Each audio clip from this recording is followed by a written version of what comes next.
Ladies and gentlemen, you already know what it is. It's a Dominican Dropkick, episode number 7. Let's get it. It's your boy Gabe. And Michelle Cuevas, and you're right. No, it's episode six. Six, Episode six. 7. No, I'm Uh, too old for that. yeah, me. If you're too old, imagine me. I'm saying like I'm older than you. But anyways, what's up, sis? How are you? How was your week? It was good. I kind of had like a little mini vacation, in Santa Barbara this weekend, so that was nice. The And SB. now I'm just back to scheduled program. So, Back on the grind. Back to how are work. you feeling? Shit, I'm good. I'm good. I can't complain. Living life, working, trying to get this money. This Friday, I'm gonna be at Tribe Tea Lounge in Broward County. Yeah, make sure y'all go ahead and come support your boy. I will be DJing for the Eyes on the Prize show. So, if y'all ain't doing nothing on Friday, y'all make sure to come pull up on the boy. So I just been at the house, like trying to get everything organized, trying to get my crates ready, trying to get my timing ready, and that's all really I could do. Well, that's good. Yeah, man. Yeah, man. It's good to see you though, even though it's virtually. Always. I know, But right? let's get into what people want us to talk about, bro. The meat and potatoes. Let's talk about Friday Night Smackdown. How you feeling about it? Um, I don't know. I feel like it was just kind of like okay. I wasn't blown away, but I also like didn't hate it. So, what about you? I thought it was a fun episode. Like, I thought it was cool. I liked the Ricky Starks and Cody thing. I thought their match was actually really good too. Um, Yeah, and it's funny because as soon as in my notes I said Cody says his medical care reminds me of Tony Hawk, because Tony Hawk is still skating even though his medical professional team has told him many times like, dude, you need to stop skateboarding. Like you're too old for damn, this. Like I your didn't even know joints that. can't handle it. Yeah, your joints can't handle it. Like you're not gonna recover fast enough. Like you're gonna like die doing this if you continue on this path. And he's like, nope, I'm not. I'm gonna continue going. And it's funny that talking about Tony Hawk, he actually promotes a turmeric supplement. It's called Q10, and I actually take it every single day, and I do notice less inflammation in my joints. So Cody definitely just reminds me of Tony Hawk. Like I'm gonna do this until my last breath. I don't care. Yeah. No, and too, like what he say? I'm easy to find, hard to beat. So I thought that was cool, and I like that Ricky had his moment, even though it's like I feel like when the crowd first saw him, they didn't really like embrace him, and then I feel like No, there was no crowd reaction. Everyone was just kind of like but I confused. mean at this point as fans, it's like I feel like that's like such like that's not even a tried and true test anymore because it's like bro like nobody gave a fuck about Danhausen when he first came out, and Danhausen's Yeah, the biggest thing in he's gone WWE right under. now. Like there's a Mhm. lot of people that like. On the other hand, people were very excited when Tongaloa debuted. You know, it, Well, actually, like I don't want to like change the subject, but it's crazy. Like, the MFTs are no longer the MFTs. no, I mean, but still, I kind of like what they're doing with that because it's kind of like they're taking that division of like having to split the time with everybody to now they can build Talatonga Hikaleo. They can continue to build him as a monster, and then from there you have a future possible upper mid card to main event player. So it was kind of like an addition by subtraction thing. But before we get into the fucked up thing, um, to continue to talk about SmackDown, I was annoyed because I felt like they were like playing with me. Because remember how I was telling you last week how like Sami Zayn is officially a heel, and like Yes. okay, but I feel like the whole episode they were kind of teetering with it. They were like, oh, like he was like getting cheered, and then like he said the Bob Dylan thing, but then at the end he like tied it together and was like, all right, I'm a heel now. So that was a good takeaway for me for sure as well. I really liked his promo, to be honest with you. I like, as much as like I'm not a crazy fan of Sami Zayn right now at the moment.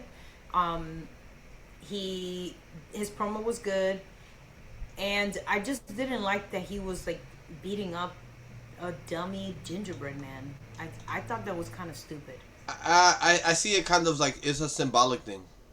It's like him beating up the babyface smiling gingerbread man that he was perceived as to go into this new arc of a character. So I don't know. I thought it was like some like artistic shit that's why like he did that.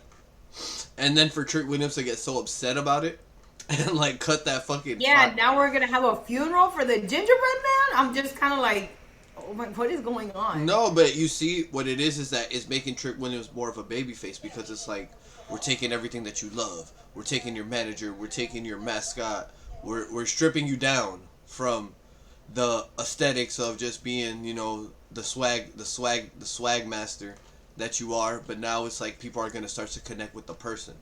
So that's what I feel like all this is kind of doing, and that's kind of why it's like even if people are upset about the Sami Zayn feud, this is why he's feuding with Sami Zayn, because like, you know, no disrespect to Mello or Dragunov or, you know, nobody in the mid card.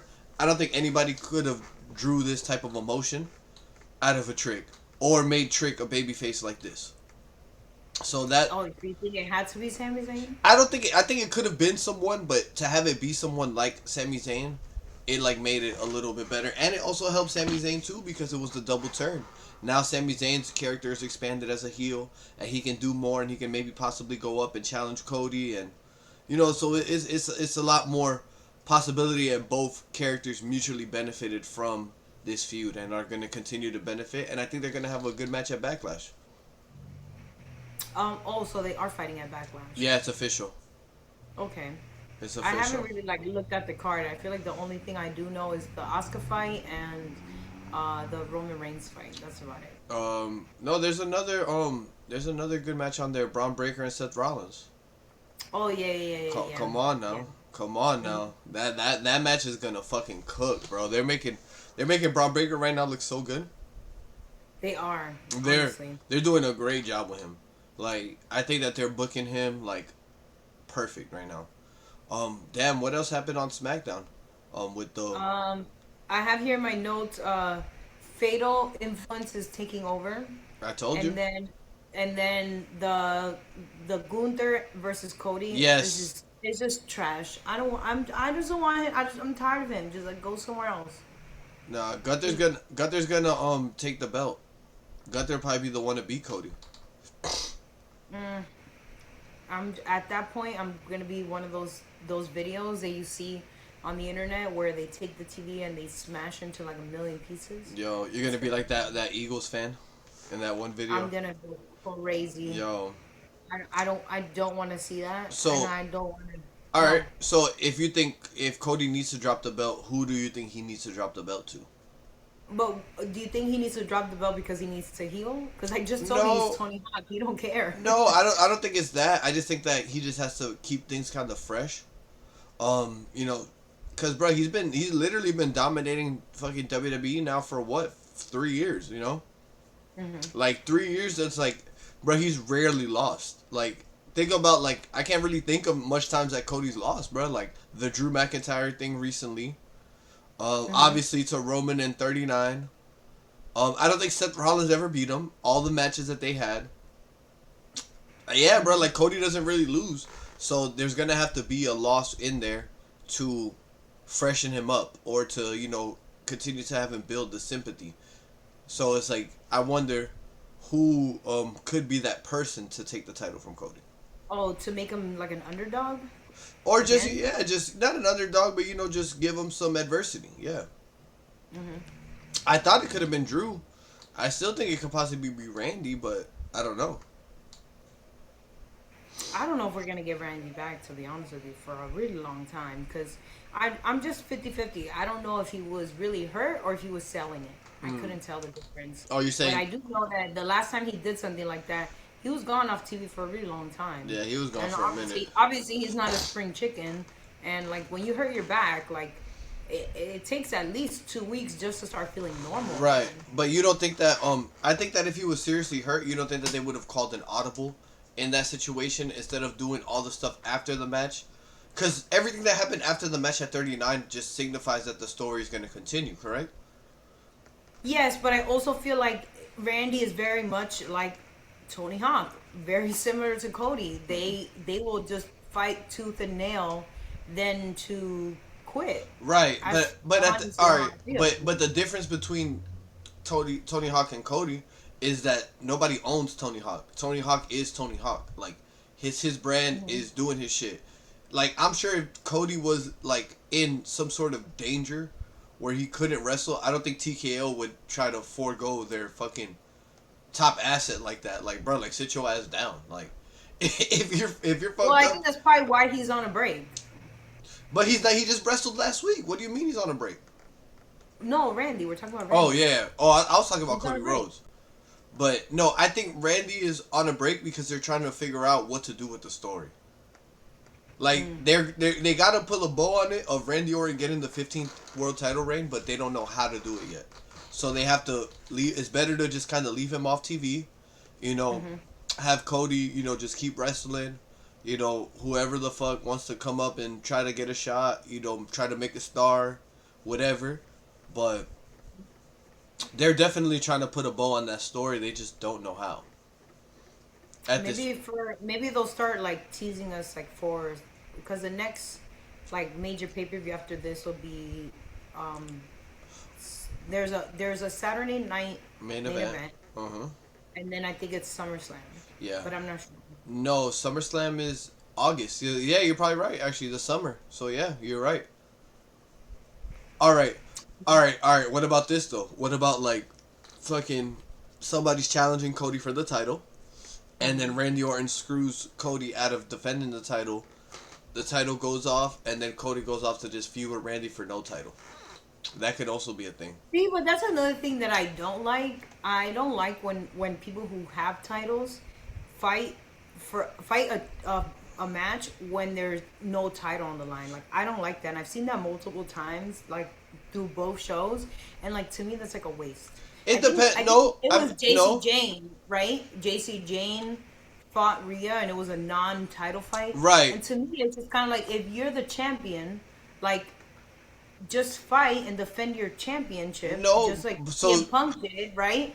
And it's like if obviously we know you're gonna win and retain, like it'll be a squash match, and that's okay. I'm okay with that. right. But technically, I would consider you like a defending champion.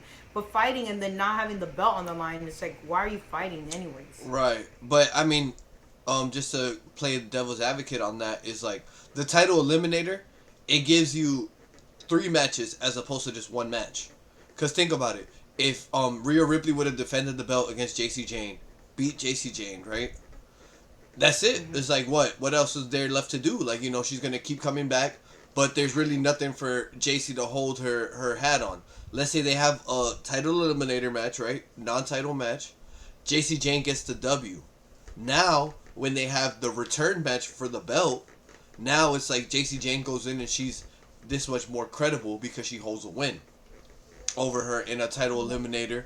Maybe puts her in a future. They do it a lot with the IC title too. AEW does that a lot.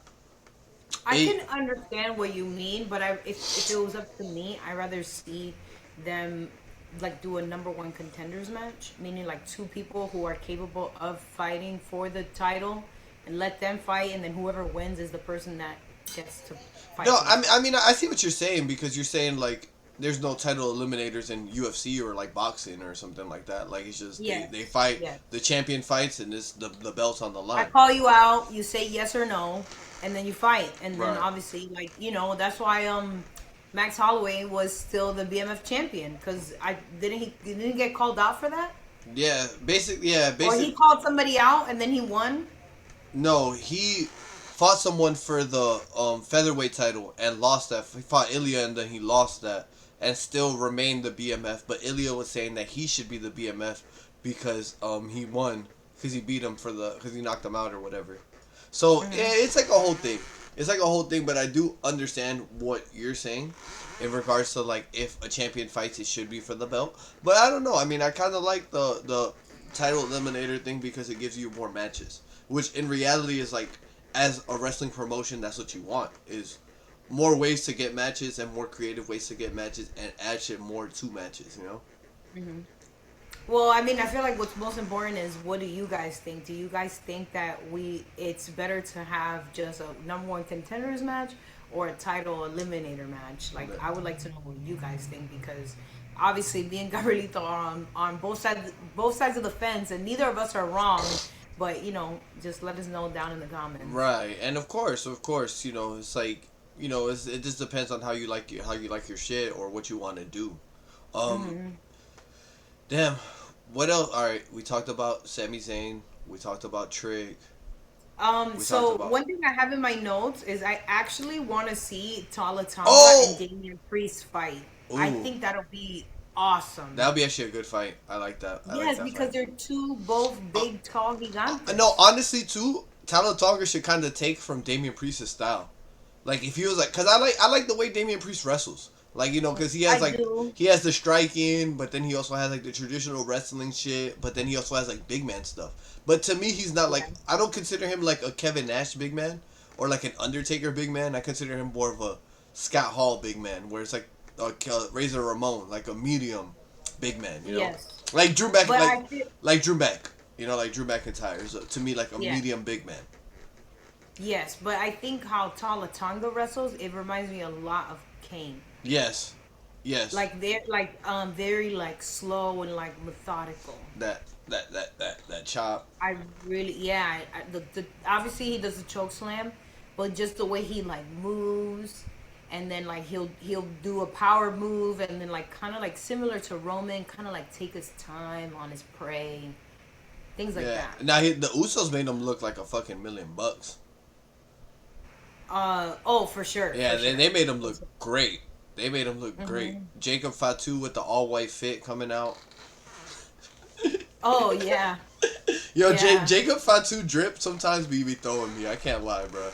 Like some Yeah, I mean, sometimes when he be wearing like that T-shirt on his head, I'm like, "What are you wearing? like, bro, like. You look crazy." But he's from the Bay, so like niggas from the Bay, they just got that crazy swag. Like, I don't know. I don't know how they dress. yo, the Bay got that crazy style, bro. Come on, they was out there getting hyphy and shit. Hmm. But So the next thing I have here on my notes is that Brie and Paige retain, hmm which I agree with Nia Jackson, Lash Legend. I actually like that they okay. What they need to do, okay, what they did with the Vision. I like that they did that with Lash Legend and Nia Jax. I don't know why their name is like escaping me right now, the but they have a the tag iris team name the and they have a matching gear. song together. No, it's The matching gear is not the necessary. So irresistible forces. there you go. See, they have a name, they have their own song.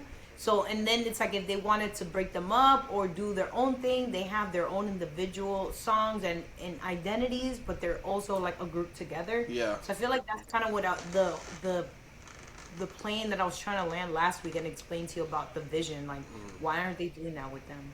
Yeah. But yeah, and they were right. They didn't pin them. They pinned somebody else at WrestleMania. What So Lexi and Charlotte. yes. So I mean, it was kind of like a squash match, but I did enjoy it. Yeah, that was And good. then um, I have is Chelsea Oh, Green she's injured? back. She's back. Yes, but uh, mind you, I wrote this on the 1st of May, but she just recently posted that she went through some type of like surgery.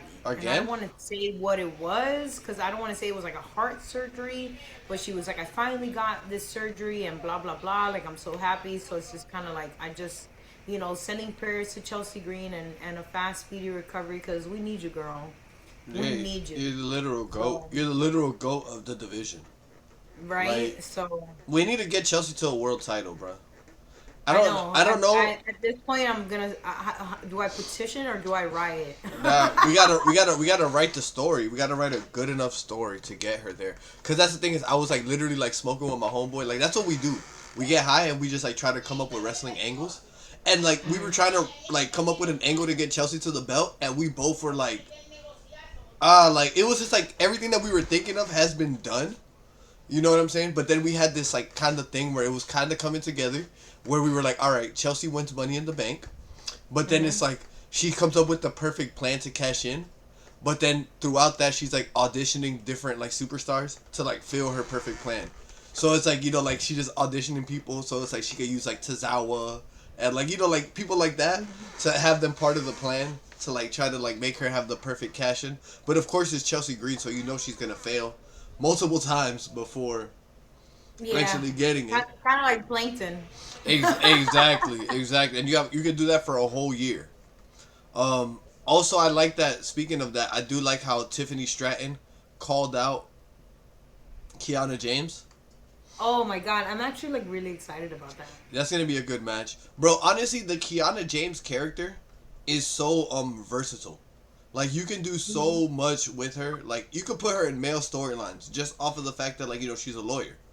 Just off of that alone, you could put her in male storylines. So honestly, all right. So then the other thing that we had to book Chelsea to the title, it was that Chelsea starts a petition or like something like basically like a fundraiser to like get her somewhere, and then like Mm-hmm. she uses the money to buy the money in the bank. Oh man, that actually would be funny. It's like kind of like a crypto scam, but not necessarily that. But then her first title challenger would be Kiana James because Kiana James is a lawyer. She audits her, and then sees that like she Oh, misused the funds. So like they can oh, have that like actually is really good. it would be funny, but I don't know if WWE would use that because like there's people on there who that might hit too close to home for them. Oh, maybe, maybe. that might be a I mean, little. I did see a chart about how much these people get paid that are not wrestlers, and I'm like, whoa. Yeah, humble. So maybe. But yeah, I mean that's what we like to do. So shout out to JP, man. That's the homie. We always trying to book Mhm. some shit. But I think that the Kiana James match at Tiffany Stratton is gonna be a good match. I think it's gonna be a great match. I'm actually really excited for that. Two nice young hot prospects, Hmm ready to go at it. Kiana James have a good match.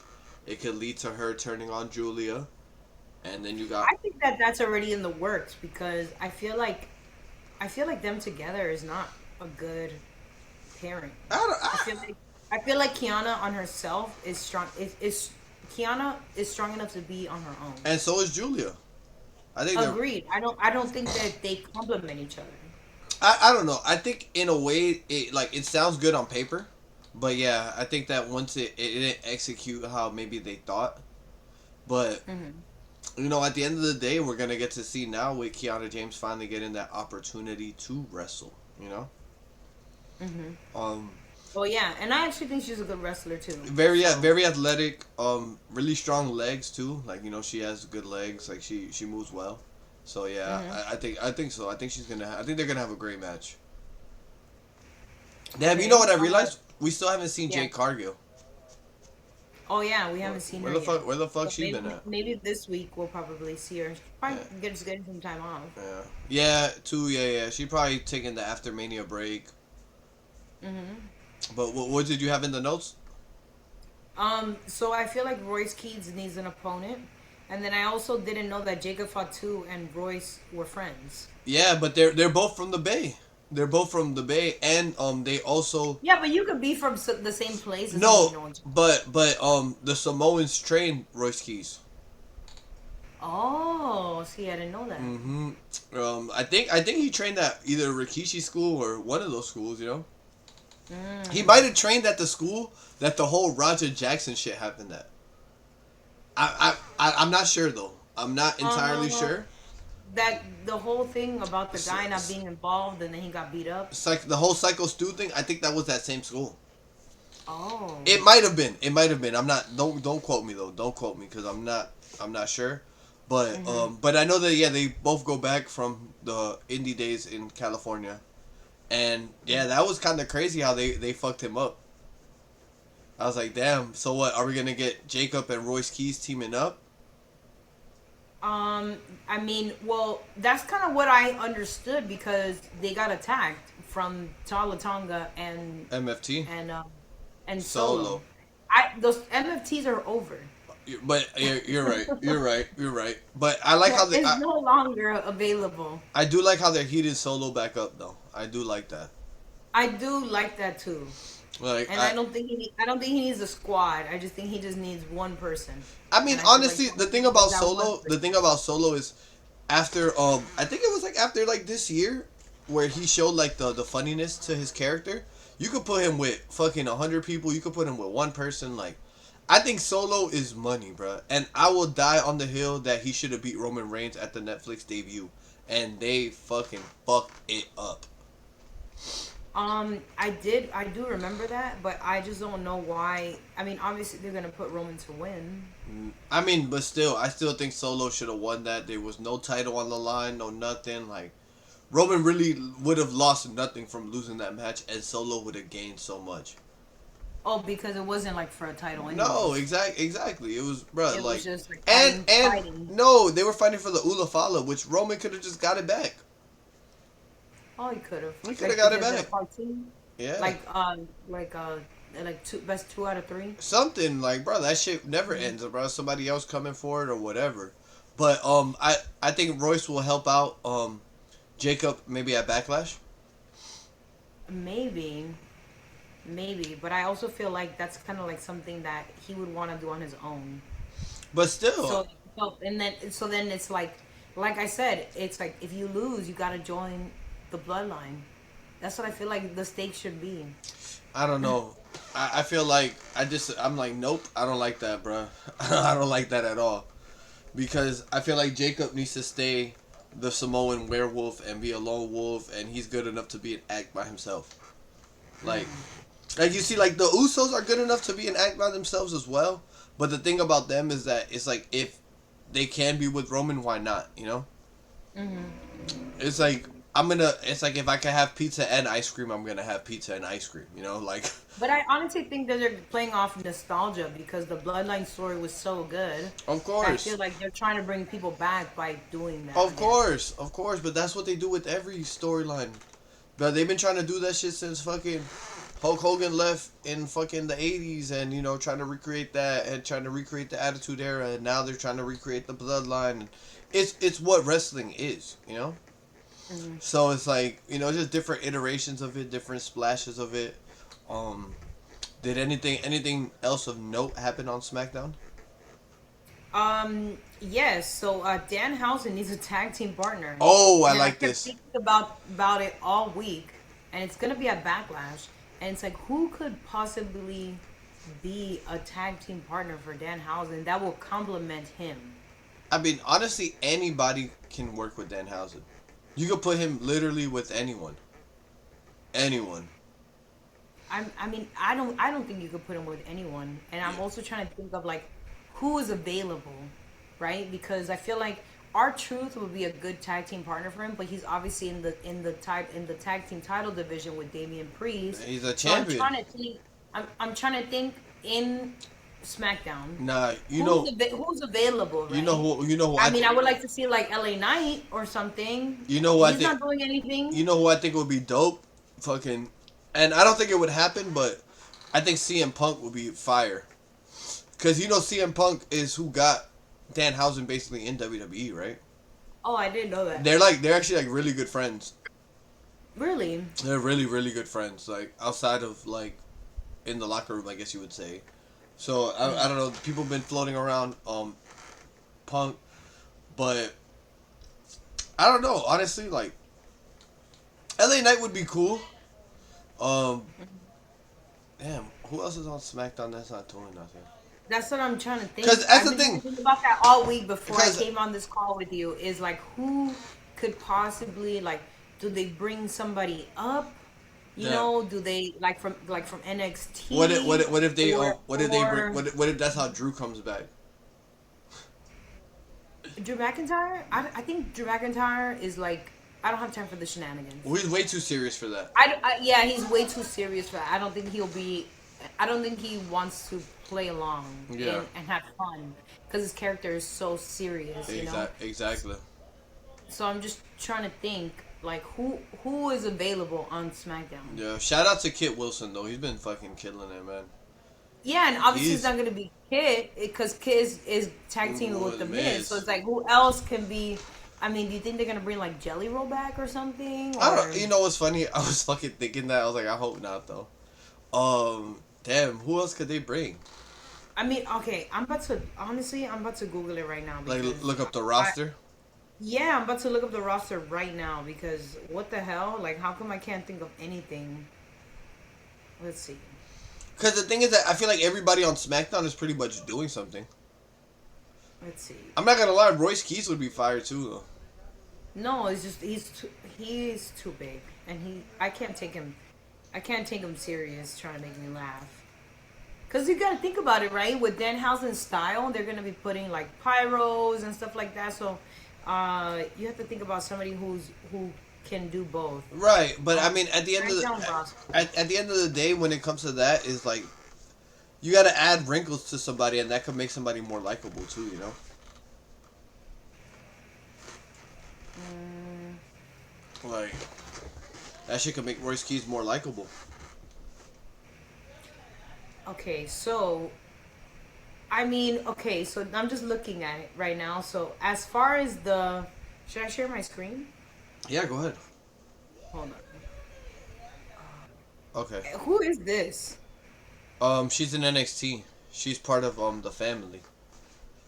Um, okay. So we have Tozawa. Wait, no, this is all. Okay, Yeah. let me go to SmackDown. Right Sorry. there. Okay. So I can't see any of these people. What about And what about Carmelo I just don't Hayes? know. He had the whole thing Oh, with the he maybe. had the whole thing with the Miz. Yeah, so Right. I just don't know why Berto and Angel are still here. Dog, don't Like do that. Don't do that. I love Los Garza. I think they both have so much fucking potential, and I think that they can be stars. WWE's just not using them correctly, but I think they both have huge I feel potential. like they should have got the boot when we got Santos. Nah, So I think that they have so much potential. Um, anyway, so it can be this Axiom no, can be them. no, Possibly Carmelo Hayes, right? right. You got a point there. Um, his picture's so funny. Um, well, this guy's injured right Elton now, right? Prince get well soon. So Gunther's on Gunther's on SmackDown now,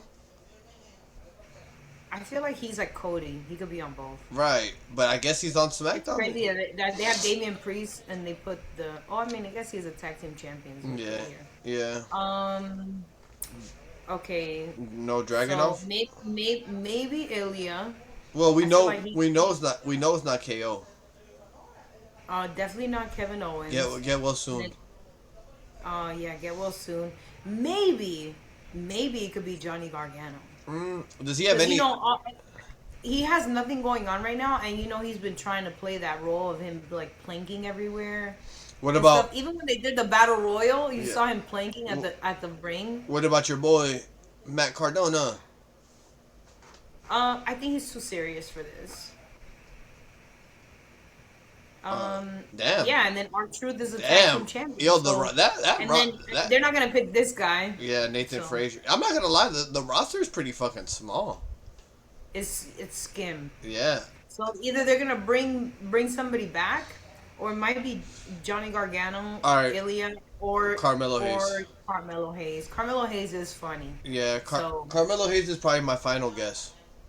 cause did you see? Remember we watched that video where he was doing the Michael Jackson.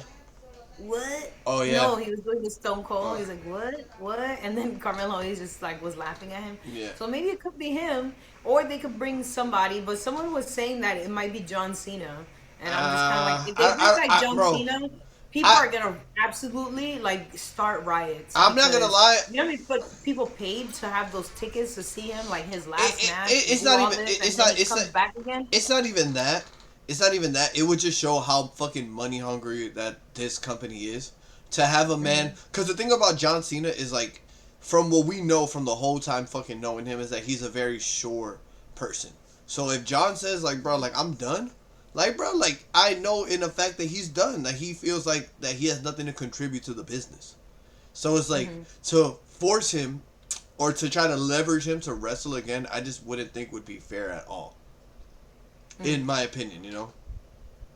Regardless of the fact that people paid to see his last match, because at the end of the day, I wouldn't care about that. Like, cause fucking people pay to see Guns N' Roses last show, and then they'll fucking come out of retirement next week. The Rolling Stones and I mean, retirement. I would feel like I would get like if I, Retirements in entertainment are meant to be broken. Per you like think period. so? Period. Of course, bruh. Like we're talking about Is that why they say wrestlers never retire? Because you yes, retire? 100%, bruh. Shawn Michaels in like fucking 2000, they said he would never wrestle again. They said Edge would never wrestle again. They said Bryan Danielson would never wrestle again. Paige would never wrestle again. Then they fucking went on to wrestle again.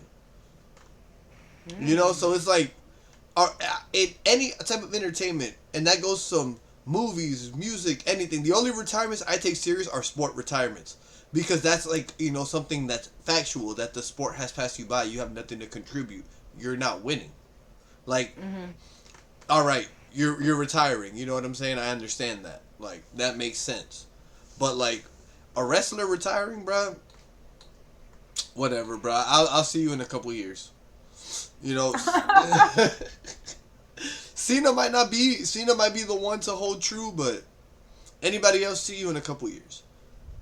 Fucking, how many times Ric Flair retired?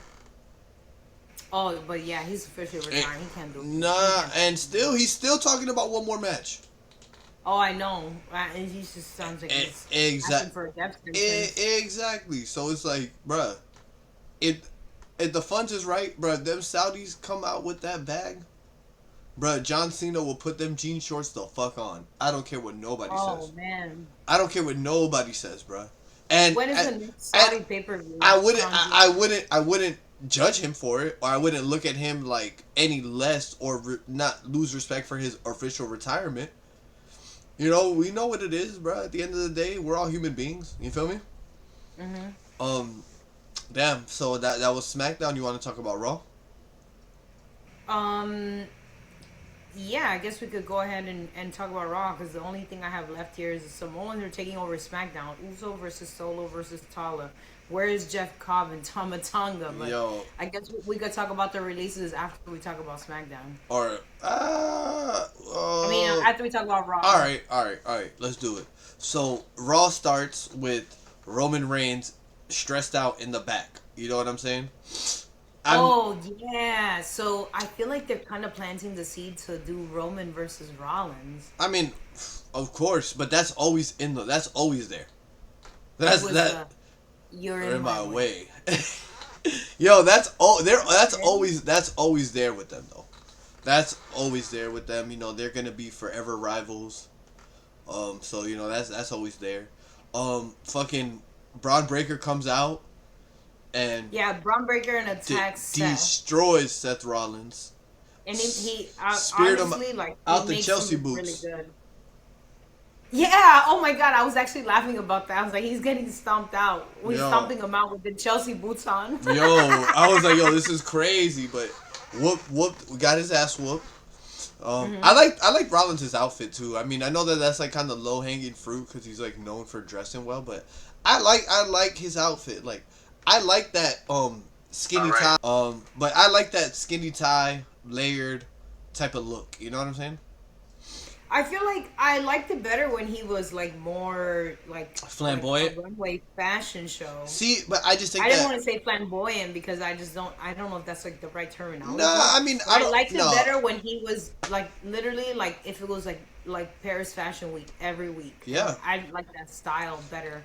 Because I feel like it was authentic for him. So him just being in the all black every time I see him, I'm just like, oh my god. No, but I mean he's kind of give me something. But the thing is that you got to pay attention to like what he's wearing, even though it's all black. Like he's still wearing some real fly shit. You just gotta like peep the details. But I liked his look this week. Like I thought it was like a very clean look. He came out, he got his ass whooped, and Braun Breaker continues to look very fucking strong. On his way to Backlash. On his way to the win, hopefully. So, I guess we'll get to that portion of the show where we'll do predictions for Backlash. Okay. But, so Stephanie Vaquer is injured. So that's probably why they didn't wrote say her off. why, but, and I don't know if it was when they attacked her, if they just went left, kind of like the Satu Chong thing. I don't know if it was that or if she was injured and then they attacked her, so to write her off for a little bit. I think it was I'm a probably little bit confused on it that. was probably the latter. It was probably something happened maybe during the Mania lead up or at Mania, and then she needed some time, so they just like viciously attacked her to keep it moving. Some dissension in the Judgment Day. What else is new? Yeah, I feel like Roxanne What could else is new? turn and leave. What else is new? I feel like Roxanne could turn and leave. Roxanne versus Liv Morgan would be a great match. I also think that would be a great match too. But what I don't like about the whole Judgment Day situation is like, why aren't they using Big Sexy? She's not doing nothing. No, she's gonna fight for the tag titles. Yes, but I feel like she could be doing something else. Like they could put her in the intercontinental, like the open challenge. I would rather see her fight Becky. That'd be a great fight. They're probably saving that Yes. though. But the thing is that media wise, they use her a lot though. She's always making like appearances for them or like somewhere else they're on their always behalf. using her and she's on the show every week, but they're not really writing her. No, I see what you're saying. I think that she could be taken more serious and be a higher ranked competitor. Honestly, I thought that they were doing that when her and Rhea. Remember when her and Rhea were going back and forth and had those crazy strings of matches that were awesome? Like, yeah. So I see some dissension. I don't know how fucking Finn Balor stepped into a time machine to look 10 years younger. Well, I mean, probably eats the spinach. That's what happens when you get out of a toxic relationship. That's hilarious. Ain't that the truth, though? Yo, nigga got out of a toxic relationship and then fucking got his shit together like. But I thought him and JD had a good match too. Obviously, I was actually able to watch the match because JD looked so much better than he did last week. Last week, I just looking at him made me sick. I just couldn't watch it. Yeah, he got his sleep in. He got his pills in. Yeah, but are we back to Finn Balor because Finn Balor lost? No, I honestly, if you notice though, a lot of underdogs won this weekend on Raw. Like I feel like if he brought the demon out, he should have won. He should be like on a winning streak. No, I mean, but the thing is that like, again, you get more out of it by having him lose in this in between time. It doesn't really matter because he lost by shenanigans anyways. So he lost by Roxanne Perez doing him dirty, who he's trying to come over to the light side.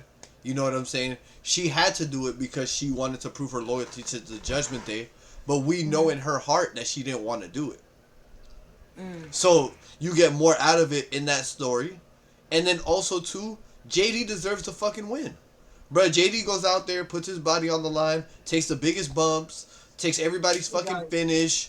Like, he deserves this fucking win. So, do you see him being in the picture of the Intercontinental Championship? Easily, for sure. And especially if, like, with Finn leaving the Judgment Day, Dom moving up, and then he can benefit from using the girls to his advantage to help him win matches, then for sure I could see him getting in there. So Dom is just wearing the AAA championship, but is he really defending it? And what do you think are the plans for Dom? Because they're not really doing anything with him. Is he injured still, or no? I don't know. I think with Dom is like something that you can pick up and put down at any moment. Like you can heat Dom back up tomorrow.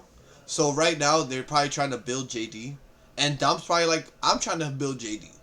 So I think that Dom is kind of taking the back seat in regards to that, and he lost at Mania, so he probably has to get his shit together. But bro, he had an amazing 25. He had an amazing 25, and it's just like the season basically just started. It's only really been a couple weeks after WrestleMania. So even though he's not doing anything of substance now, I'm sure that he is. And two fucking isn't Rey Mysterio retiring at Clash in Italy? Didn't they say that? That's news to me. I heard something like that, so I don't know if that's true. But I'm sure he's gonna have something of note coming up. I haven't watched AAA in a while. The only AAA storyline I know going on is between Los Americanos.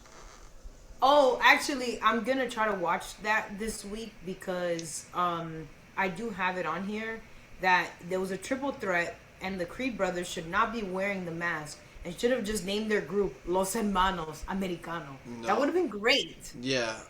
But why are they wearing masks? Cause they gotta piss people We off. already know. We know it's them. They gotta I piss. like that they came out to AAA and they beat them up, and then they were holding the American flag. Like I like that. That was great. That's the Right. best storyline they've had since they've been there. Right. It's crazy though, cause So, we caught Julius Creed during like mid bulk. Like mhm. he's bulking right now, but he's at that phase where it's like when you grow out your hair, and it's like you can't get braids, but so it just look kind of like nasty. Yeah. Like that's like where he's at right now. Like he's gonna get it right. Like he's gonna get it together. But he's just at that point where you can tell he's trying to add some size. So it's like Hmm. he's not like I don't know. I just noticed that because at first when I saw him with the mask, I'm like, what the fuck happened to Julius Creed? But then I thought about it because I remember Montez Ford did the same thing where he was looking crazy, and then Yeah, but I feel like with Montez Ford is a little bit different because from what I've been told, um, when you're in a relationship, right? Like the beginning of the relationship, you're doing all these things, like let's go out to eat, let's go get ice cream, let's do all these fun things that I want to do with you, and then you gain like relationship weight, uh-huh. and that same thing kind of happens to you when you get Of pregnant as a course, woman. of The course, man also kind of like it has your cravings. takes on your habits and your cravings. So if you're not like, obviously you're not like working out 24/7 and walking and doing all these things, you're eating ice cream, you're eating the donuts, you're eating the pickles. So it's like they also eat that too. They kind of take that role on. So I think that's what happened to him necessarily, not that he was intentionally trying to bulk up. No, of course. No, I've seen it. So a couple years back when Montez was with Bobby Lashley, like when the Street Profits were Mhm. with Bobby Lashley. Oh yeah, I remember All that. right, remember there was a point where he was looking crazy, but he was bulking, and then he got Actually, and I then he remember that, but I don't remember. I don't ever and then he remember seeing and then Montez he Ford bulk. no, Never. I trust me. I've seen him. I've caught him bulking on TV, live TV. You catch him mid Hmm. bulk, but I thought also too look how the fucking who was it Chad Gable's Americanos won. You Hmm. know, like, and their match was awesome. I thought it was a good match. I thought it was a really good match. It was a good match. It's just like I'm at a point where it's overkill. I just want to see Chad Gable be It's Chad Gable, overkill with every that. I would like to see that too because I feel like El Grande Americano, not the original, is the better one. and it's like Like he should just have the gimmick. Like he earns it. yes, I agree with that. And then I feel like if Chad Gable takes that away, like well, this is all allegedly because we don't know who's underneath the mask, right?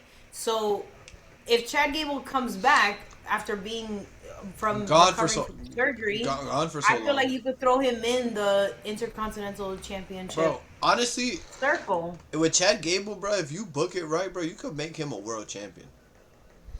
I think you can, but I just don't think. I think they think about him like they do Chelsea Green. I can see that as well, but I'm just saying like me, like and also too, Chad Gable looked bigger too. He looks like he's in more world champion shape now too. Bro, those matches that he had with Gunther were fucking amazing. Where his daughter was crying and all this shit. Oh my gosh, those matches. I might actually go back and watch I that. think I think yeah, I think we should go back and watch that because I do remember that. And then he was training Sami Sami Zayn Zayn to for the be Intercontinental to be Championship, Gunther, where but I then lost respect for but then no, Gunther. but then that's when he started to turn heel on Otis and then the whole free Otis thing and Oh yeah.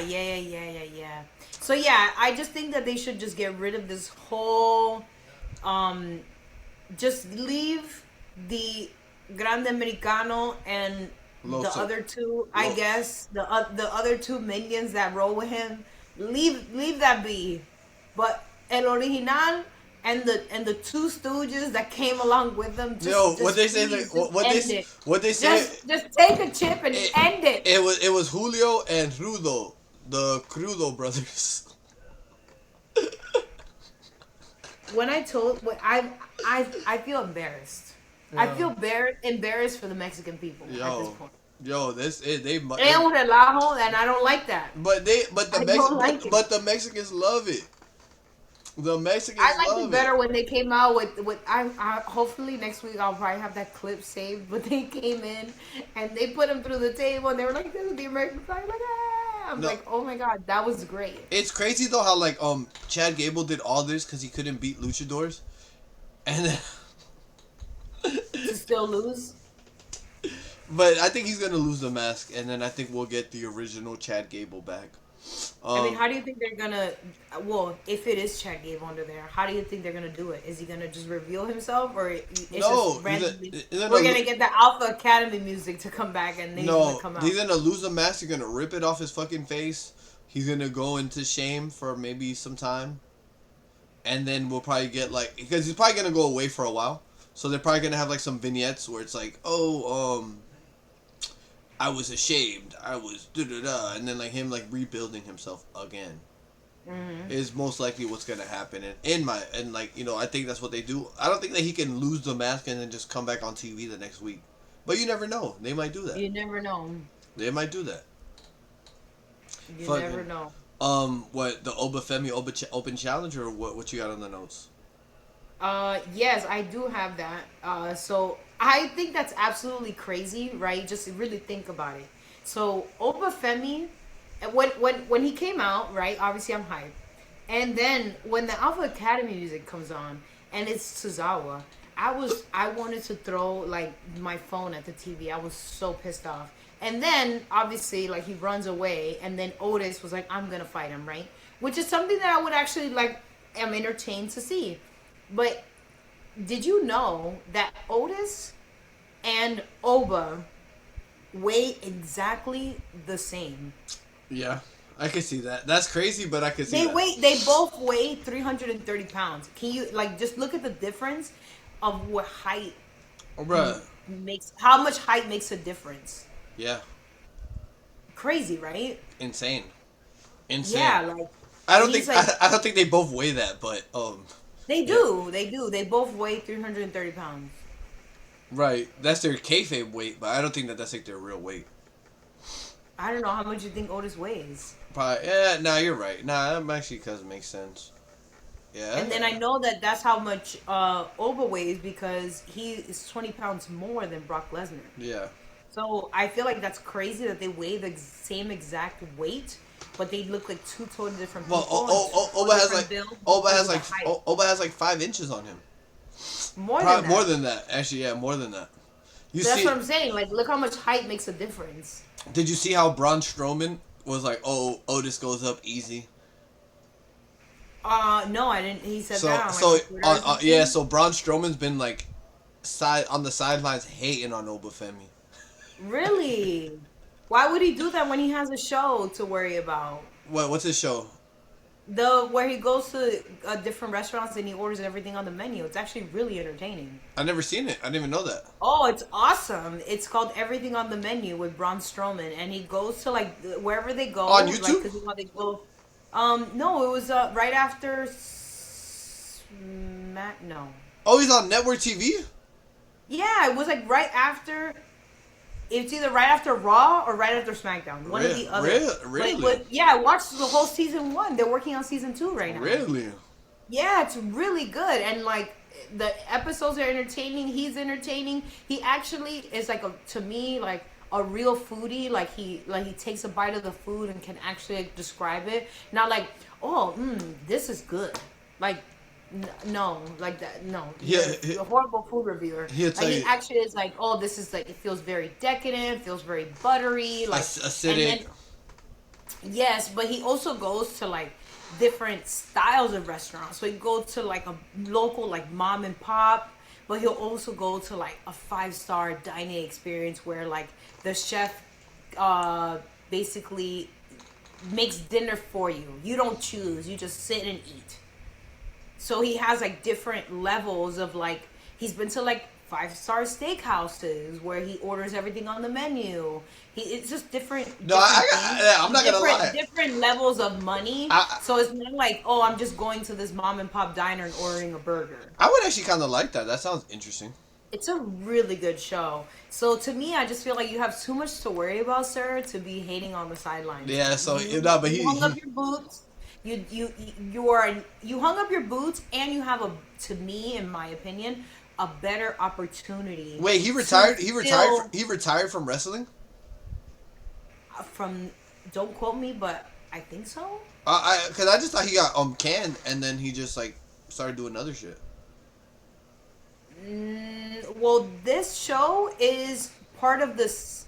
Okay, so this show plays right after. I don't remember if it's Raw or SmackDown. Okay. I think it's SmackDown. And this was this Right year, after. 2026. Yes, 2025. Okay. Because we're in May, Okay. and I haven't seen it after SmackDown because SmackDown went to 3 hours. Right. So remember, it was 2 hours at 10 o'clock. From 10 to 11, they would play the Braun Strowman like show. Okay. And I really enjoyed it. And then when they went to 3 hours, they cut him obviously to take that hour back, and then they did a press release saying that they're working on season 2. So the show obviously, the Did network well. obviously liked the It show. it did well enough. It was USA. Yeah, it was Oh. after SmackDown. Okay. So USA obviously liked it, and this is a show that is being created under the WWE umbrella. Because Really? So he's going How, under. how else would he get the show? He's going under the name Braun Strowman. Yes. Oh, that's crazy. Should I Google this? Like, Yeah, well, I don't want to get copyrighted. That's crazy. Oh. So I guess I'll send it to you separately. Yeah, please, because But it's called Everything on the Menu with Braun Strowman. And it's funny because, like, at least from, okay, I'm 50-50 because, I work in production. So it could be like 50% is like, yes, that this is scripted and the waitress reaction is kind of like staged.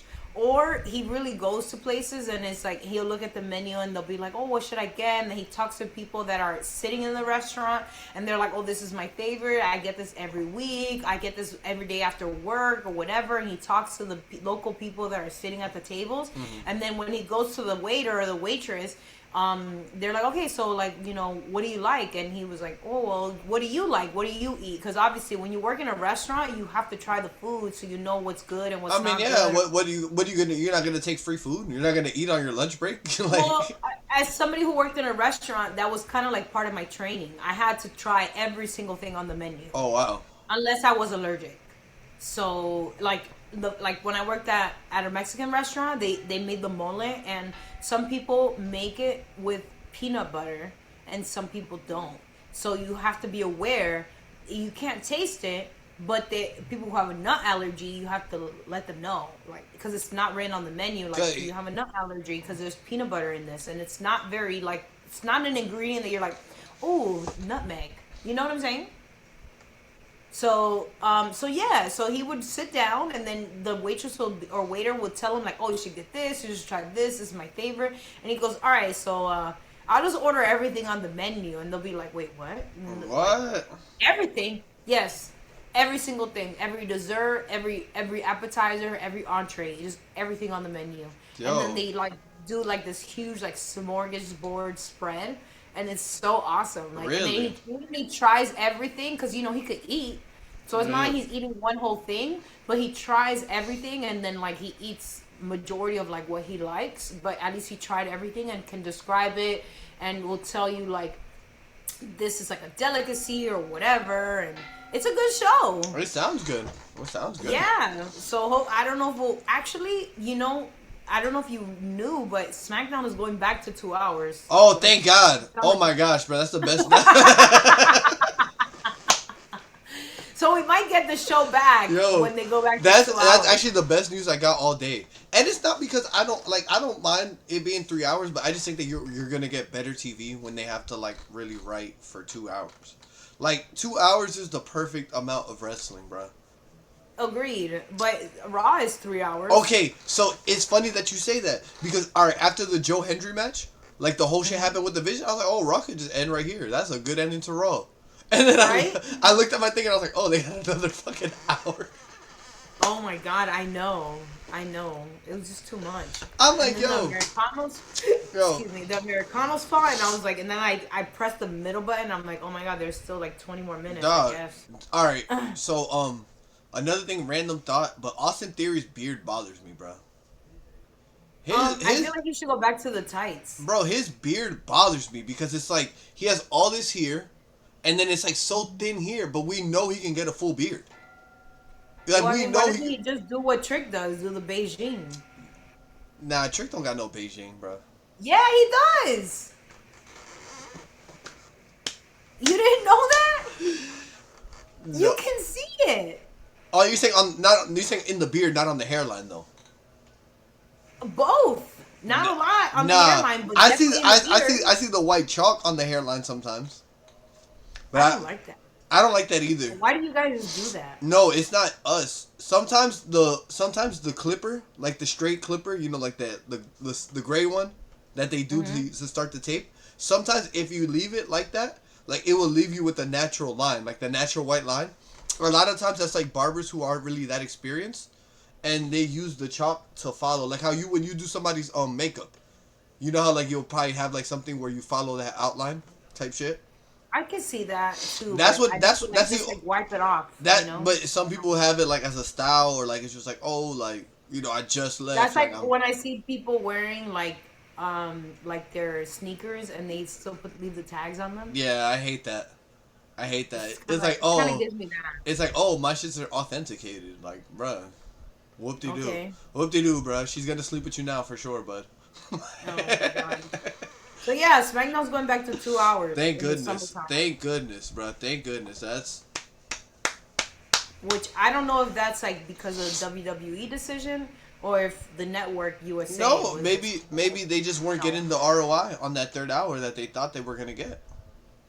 Like Probably people drop off. yeah, or no, it's maybe they can fill that gap with something else that people might want to see, or you know maybe they just weren't getting the good production that they thought. And then two, I just feel like writing wrestling for 3 hours is harder than writing it for two, or just like it's like you know like it's kind of hard to end on that cliffhanger when you have the 3 hours, you know, because it's like bruh, that's a long fucking time. It is a long time. It's a long time. It's a lot. Well, we have Penta losing to Ethan Page. Oh, I love that. I'm not happy about that. I love that. I love that. Love it. We didn't get not one Mexican destroyer. Ethan Page will be your new Intercontinental Champion. I Was, like it. Did the move that he do on Penta was that his finisher? All right, I don't even know what Kind Ethan. of like he kind of like grabs him, kind of like a choke slam, but then he grabs his leg and then he goes like this. Yeah, I think that is his Is finisher. that his finisher? I think so. I don't honestly. I don't know Ethan Page's finisher. It's not that like not. I'm not trying to be a hater. It just doesn't Is look that- as spectacular as the Mexican destroyer. No, of course not. I mean, but come on now. The Mexican Destroyer is kind of becoming the new RKO. I'm biased. Yeah. Yeah, exactly. Out of nowhere, you know. But hey, I love it though. I love Ethan Page getting that W. I love it. I love it. I love it. Yeah, and then like obviously, you know, okay, so what I feel like where I was confused is, right? So I get what you because I was listening back to our episode, right?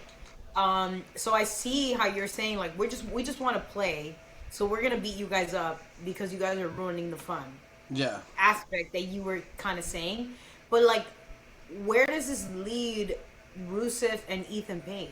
Does this now put them in like the tag team division? No. Or is this like a one-off thing? I or- think that they might continue to feud, but at the same time, maybe Rusev might help Ethan Page win the title, and then it'd be like, oh, you owe me a favor, you know, and then expect Ethan Page to have to lay down, and then maybe you can make Ethan Page not a face, but maybe a face for that feud or something like that. But I love it. I think that was a big win for Ethan Page. I thought that it came out well because it was like a little like kind of confusion on you know how it was about to happen, and then it happened. So I love it. Undefeated going into Raw. Him and Obafemi undefeated. I mean, I'm just a little bit confused because I'm pretty sure I remember Ethan like talking to like either Jackie Redmond or Kathy Kelly, and then Rusev comes up to him and basically That was last week. Ethan that he was gonna beat him up. Yeah, he said if you don't get this win, I'm gonna beat you up. Basically, that's what he said. He said like, yeah, he said, oh, like if you don't do what you're supposed to do, then you're gonna have to deal with not just Penta and Javon, but you're gonna have to deal with Rusev.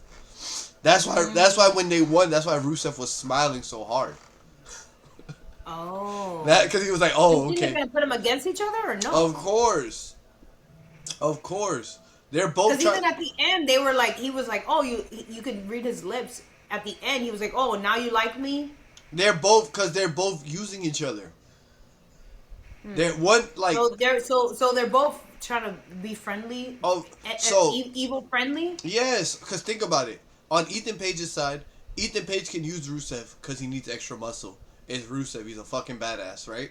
On Rusev's side, he probably feels like he has a better chance, like, to beat Ethan Page than he does Penta. So he would probably help Ethan Page get the belt and then expect to just like squash Ethan Page and grab the belt.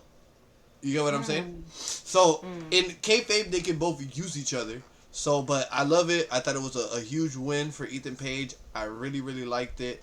I mean, to go from one intercontinental title to another, we seen the girl Soruka get her Raw contract. Yeah, she's officially on the red brand, so I'm happy about that. And then she kind of like no like Yeah, I'm not yeah. gonna like blame her too much Nah, she on the slipped. bot. She slipped. She slipped. The foot But slipped. I believe when Logan Paul said that on his podcast that they put like Crisco on the ropes, I believe it now. Yeah. And it's not LA Knight's fault. I'm gonna No. petition for that. No, of course not, bro. Cause think about it, bro. Like, would you say that they be wearing the clear sunscreen or whatever? Yeah, but also they supposedly they when they paint the graphics, I don't know if it's like the residue in the air or something, but something is getting Mm. on the ropes. Mm. And it's hard. Well, at least this is I'm quoting Logan Paul. He goes if you're the first match, it's like the best because everything's fresh. But by the time people start sweating and doing stuff on there, he goes it's really hard. Yeah, I can see that. So And two, yeah, that happened like in like the second hour. So there was so many matches that happened. But yeah, I love what Becky Lynch is doing, bro. Becky Lynch right now reminds me of like like let's say like if like a rapper like goes back and then like they're just working with all the younger like artists under like you know what I'm saying like they're like kind of like how like Drake would take like the Migos and 21 Savage and all these people and like do songs with them and help them blow up. Like that's what I feel like Becky is doing right now with this intercontinental title. Is like she's trying to make stars because yeah, all because like, I would actually like to see them fight. and to I'm everybody excited that for them. outside of AJ Lee, it's all been young up and coming stars that she's feuded with for the Uh, most part. I mean, jog my memory. Because the only thing I can think Lyra, about is like Lyra. whack. It was yeah, had some good matches.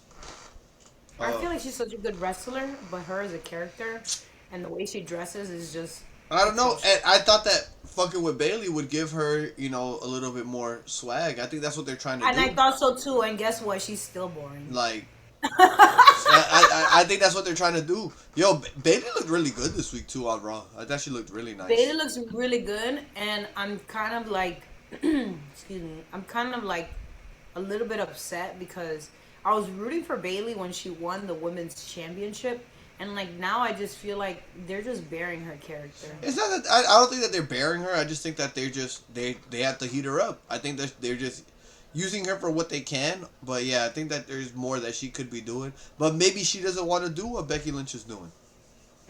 I want to go. I want to go see what they were talking about or trying to do with the crazy Bailey. Mmm. I want to revisit that. Mmm. The site, the bipolar. Yeah. Bailey. Yeah. I would like to see that. Yeah, cause now she just been smiling and shit. But Yeah. she just saw her boo. She saw her boo at WrestleMania, George Kittle. So she good now.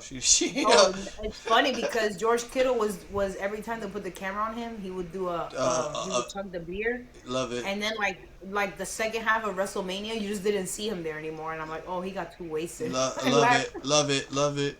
Yeah, and the thing I like about George Kittle, he was the first person putting on for Penta. He was the first person, even when Penta. Really? Yeah, before Penta was in WWE, George Kittle Mm-hmm. was the first person putting on for Penta, bro. One of the Wow, first. I didn't know that. Yeah, and speaking of Penta, I do like how he went to the OG black, white, and red gear. Like the OG Penta gear. I liked it. Yeah, I like that he mixes it up. Sometimes it's in the black and the gold, and The sometimes green, the the red and the the the, white. the green, the all white look crazy too. Yeah, I like Yeah, that. yeah.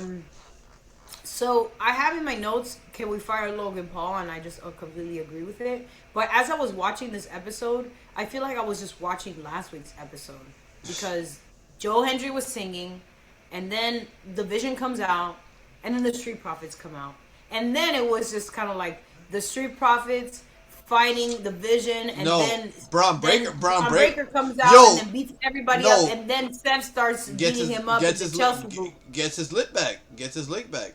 But hey, that throw over the fucking top rope.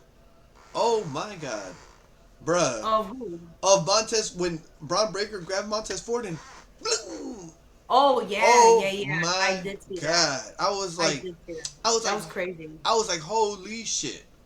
I was like, yeah, this guy is that fucking guy. And then he goes and then fucks up Dawkins like that. Oh my god, Yeah, bro, this is that man, bro. I'm like, yeah. damn. That was great. I think So I feel that like I was just watching last week's episode over. nah, Like, where do you think they're going with this? I mean, Joe Hendry versus Logan Paul. Joe Hendry, Joe Hendry, Seth Rollins, Street Profits versus Division. When Bronson Reed comes back, then it's you got the 4-on-4. Um, Do you I think Bronson Reed's gonna come back? I don't know. I'm just being optimistic. What happened to him? I'm just being I remember optimistic. for Survivor Series he hurt his toe. No, But remember when what he happened did. to him? That why is he out? I forgot what happened. To be honest with you, I forgot what happened. But I forgot how he got hurt. Actually, look it up real quick. Look it up. Look it up. I want to see. Now I'm curious. But I think that they're gonna eventually build to a Joe Hendry Logan Paul match, which honestly like maybe not to us, but in pop culture like or like on the internet that'll be huge. Like I feel like it should be the Street Profits versus the Vision for the belt. and the story. Yeah, Yeah. but still, after the Street Profits win the belt, you're gonna need something to do with Logan Paul. That's where Joe Hendry comes in. Regardless, it's like regardless of how people feel, WWE is gonna keep Logan Paul and they're gonna use Logan Paul because he brings something that a lot of people on the roster don't bring. Let's see. It's saying that he got cut, but I don't think this AR is not being. No, that was a while Oh, ago. That was a while okay. ago. Okay, so it says a torn bicep and suffered Ooh, in a match in February 23rd of 2026. damn, torn bicep. Oh, I actually remember that match. He like rolled out of the ring and like never came Yeah, back. yeah. Actually, I do remember that. I do remember that now. Damn. So yeah, I don't know how long that would take, but he's been out for like 4 months. Since February. Exactly. So February, March, April, Yeah. almost 3 months. Yeah. Damn. Okay. So I mean, he could be probably like if he had to have surgery, which most of the times when you depending on the grade of the tear, you could have surgery or you could just go through rehab, because like Penta tore his bicep, and I saw the episode of him and Sheamus working out. And he never got surgery, and when he does biceps, it looks so weird. Like it looks like it's like about to like pop out. And then Sheamus was like, "You never got surgery?" He goes, "No, no, brother." He says, Yo, "Oh." that's crazy. But how do Like you 50 too, like 50 pounds. Like not, it's not like not like? baby weight. Yeah, that's crazy. Yeah. How do you feel about Joe Hendry though? Like, do you think he has like potential to be on the main roster for a minute, or like what do you see for him? I like that he's on the show now because I like that we're adding more people, and I definitely feel like he deserves a bigger stage. But it's just I'm still in the phase of like, what are we gonna do with him? I liked how he wrestled, I don't like this. I don't like that I just watched the same episode two weeks in a row. but I The like same thing happened I like over and over. I like how he wrestles. Like I think he I like how he wrestles. I think his wrestling got better because in TNA I don't remember his wrestling being like this like on point. I don't like the storyline for him, and but it's also kind of like, why don't we put him like against like LA Knight or something? That's What are we event- doing with LA Knight? That's eventually coming. Yeah, I don't know what they're doing with the megastar. I don't know. Mm. I don't know what they're doing with the megastar. Shit. What else happened on? Oh, what the contract signing? Or I feel like something happened before the contract signing though. No, that was it. It was then we after the Street Profits came out, Obafemi defeated Otis, because obviously it wasn't gonna be Tozawa. Then we got the triple threat, and then I already told you about Los Hermanos Americano. Yeah, we talked about It's them. a joke at this point, and then right after that, it was the contract signing, and so apparently it's like some like death grip, Samoan death The grip Tongan that death, he. the Tongan death grip. Okay, now that they were kind of explaining it, now Yeah, I. Michael Cole was talking about it, but I didn't write it in my notes. I Okay, should so have now I heard about it. remember what they're saying. So all right, Talatonga's father is Haku. Haku is Oh, okay, okay. Haku is known as the baddest man in professional wrestling. Like, as in regards to like the most lethal hands, like will fuck anybody up. So there's a lot of stories. Mm-hmm. I don't know to believe them or not, but I'm not gonna question Haku about it. But basically they say that this nigga Haku would fucking do that to people in real life and like fucking pull their eyes Really? out, fuck their nose up, fucking all types of crazy shit, bro. Oh my god. Yeah. So, yeah, there's that. There's definitely that. Um, Wow. yeah, yeah. Uh, Not in real life. no, yeah, bro. And they say he like pulled the guy's eyeball out or some shit, Oh my bro. god. If you just look up Haku and just look up any old wrestler talk about Haku, like Mm. back in the day, like obviously 70s, 80s and shit. Everybody was scared of Andre the Giant. Like that him and like Bad News Brown were the only two niggas that probably weren't scared of Andre the Giant. Like, because Mm. the thing about Andre is like Andre was the type that even did you watch the Hogan documentary? Not yet. Don't Okay, spoil it for me. no, but this isn't spoiling because Hogan always talks about it. But he says that he didn't know if Andre would let him win WrestleMania 3 until like the ref counted three. Like, cause the whole day he Oh. kept going up to Andre and was like, "Yo, am I good?" And he was like, "Oh, don't worry about it." But obviously, Andre the Giant's a fucking giant, so you don't beat him. He lets you. You know what I'm saying? It's Oh. like Brock Lesnar or Kurt Angle. Like, bro, like you're not beating them in real life. They're letting you win. You know what I'm saying? They're doing Mm. business. So he didn't know at that point. But Haku was probably one of the few niggas that was not scared at that point. Mm. So yeah, let's talk about this contract signing though. Yeah, I mean it's official, and I mean, what else is there to talk about? Jacob Ro- Fatu's gonna lose, Roman Reigns looking stressed out though. I'm not. but This is all but right. All I right. Let's be real though. Let's be real. This is the first time I've seen Roman on the back foot as the tribal chief character. like taking like making Jacob look good. Just in regards to that, like I'm saying, like the momentum right now, regardless of what the outcome is, the momentum is right now with Jacob Fatu. Like he Hmm. has all the momentum. Like if this was a UFC fight, like the betting line would shift dramatically towards Jacob because he's looking like he's literally like mogging Roman into like in every segment that they're having. He's and obviously like, Roman is making him look like this. But think about like Roman and Cody, right? It was like two equals going into this. Like it was like like there was never a moment in the WrestleMania 40 build where Roman Reigns was fucking cowering. Hmm. You know what I'm saying? It was always like on some like I'm here, you're here, like face off type shit, and that's how all of Roman Reigns feuds have been. Even if he had to cheat to win, he was never like cowering or like scared of a motherfucker. You know what I'm saying? Never. Well, I didn't save this clip that I wanted to show you, but there's a rumor circulating in our community that Roman Reigns is going to be off of TV for the whole month of June. Why? I don't know. But in June, supposedly, the there's going to be a out of the country pay-per-view called Clash of the Champions, and this is why a lot of people are speculating that Roman is going to lose to Jacob, and Jacob will be the new champion, because how are they gonna have a champion, You say, all but the they champions on got. a pay per view, and you're not gonna have Roman on there Are you because he sure? can't make it for whatever reason. Are you? Damn, that's crazy. And I'm really upset because I usually I have my clips in order, and No, you bro. Don't worry about it. I mean, oh yeah, okay, so um okay, actually I do. Oh, so let me show you all this. right. So So this wait, is wait. why I But think before we get started, I just want to let people know that we're gonna start calling this segment here "React to the Internet."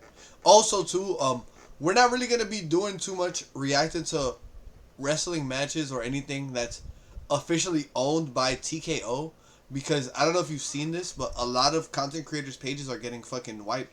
A lot of people are getting yeah, strikes. so Like um TKO is not playing, and you know what? Like I've already had to deal with Zeus Network. I'm not dealing with TKO, so so if you look at our like a little bit of like, I mean, you guys are our friends, right? So we're gonna be honest.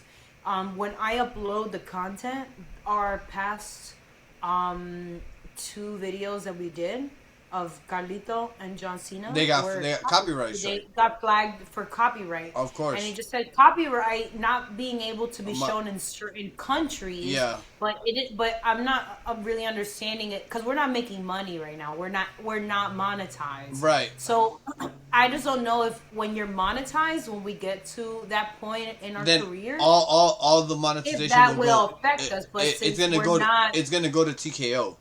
That's how it goes. yes, That's how it yes. goes. But yeah, So yeah, we're staying away from that. We're just trying to keep it because clean. basically our last few episodes we've been fine, but it's reacting to the The old vote, content. yes, of course. But I mean, Hmm. we're learning. You know what I'm saying? We're learning, and the good thing about what we're doing is we're building this off of our conversations. So it's not Hmm. like we're not building it off of the reactions, which is kind of where like I made the mistake on my personal channel, was that I was building off of reactions. So once I wasn't really able to, because right now I can't upload a reaction for 3 months. So now that I'm not able to upload reactions, I'm kind of like, damn, what the fuck do I do with my channel? Like, Oh, okay. I guess we'll talk about that in private because I didn't know yeah, that. But it's see, but see, this is what I'm saying, right? Um, at what point, since we stopped, paused, and talked, and then gave our commentary, but it's and then kept watching the video, at what point is that not considered transformative? so the thing is that all goes under the fair use laws. But I know that Yes, right or no? With TKO, they say that if you use 11 seconds of their IP, that they can own it. Oh, so they're trying to beat the copyright law. They're just yeah they're taking people's pages, but then it's like it's weird because at the same time it's like they do that, but then they also like put all these content creators in their fucking show. That's another thing I want to talk about because supposedly, el chisme, right? Mm-hmm. That there's a content creator that has read the document of what is going on with Mr. McMahon and Brock Lesnar and all these things, and they do live reactions. And when they shoot there, which is something that I would like to do for us in the future, is where we watch together Uh-huh. on live stream, but where the camera's pointed at us, Right, we're like not pointing the like camera at the TV. like a watch along. Yes, so we're technically not showing the content like the pay per view. We're just, you could just see us like reacting. And I do notice that after a big pay per view, WWE does take content creators and puts them on their like reel Exactly. to promote, like, oh my god, this was so amazing, look at everybody's reaction. So apparently a content creator that was featured on there, which I have two bones to pick with on it, right? Excuse me, two bones to pick with this. So number one, if they were to take our content like that of us reacting like, oh my god, Paige is back, like, Exactly. you Yeah. know, and Yeah. it's like 1 second long. Realistically, it's one to 2 seconds long because they gotta fit all these things in this 30 second, maybe 1 minute movie that they're gonna play before the show starts, right? So at no point are they putting anybody's act on the bottom. Fuck no. meaning they're not giving credit to any of these creators. Fuck no. So on the other side, it's like, can you look at it like, okay, I'm now on a major television or on Netflix, and not, I'm technically getting free promotion, but not free promotion.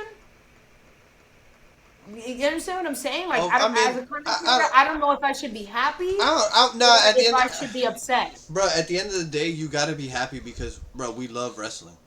To be featured on wrestling TV, it doesn't matter, bro. Like at the end of the day, we made it. Like that's how I see it. Even if we gotta clip it up and put it ourselves and be like, oh my god, thank you Nick Khan, thank you Paul Levesque for putting it. Like whatever, bro. Like at the end of the day, it's like it's about how you use it, you know.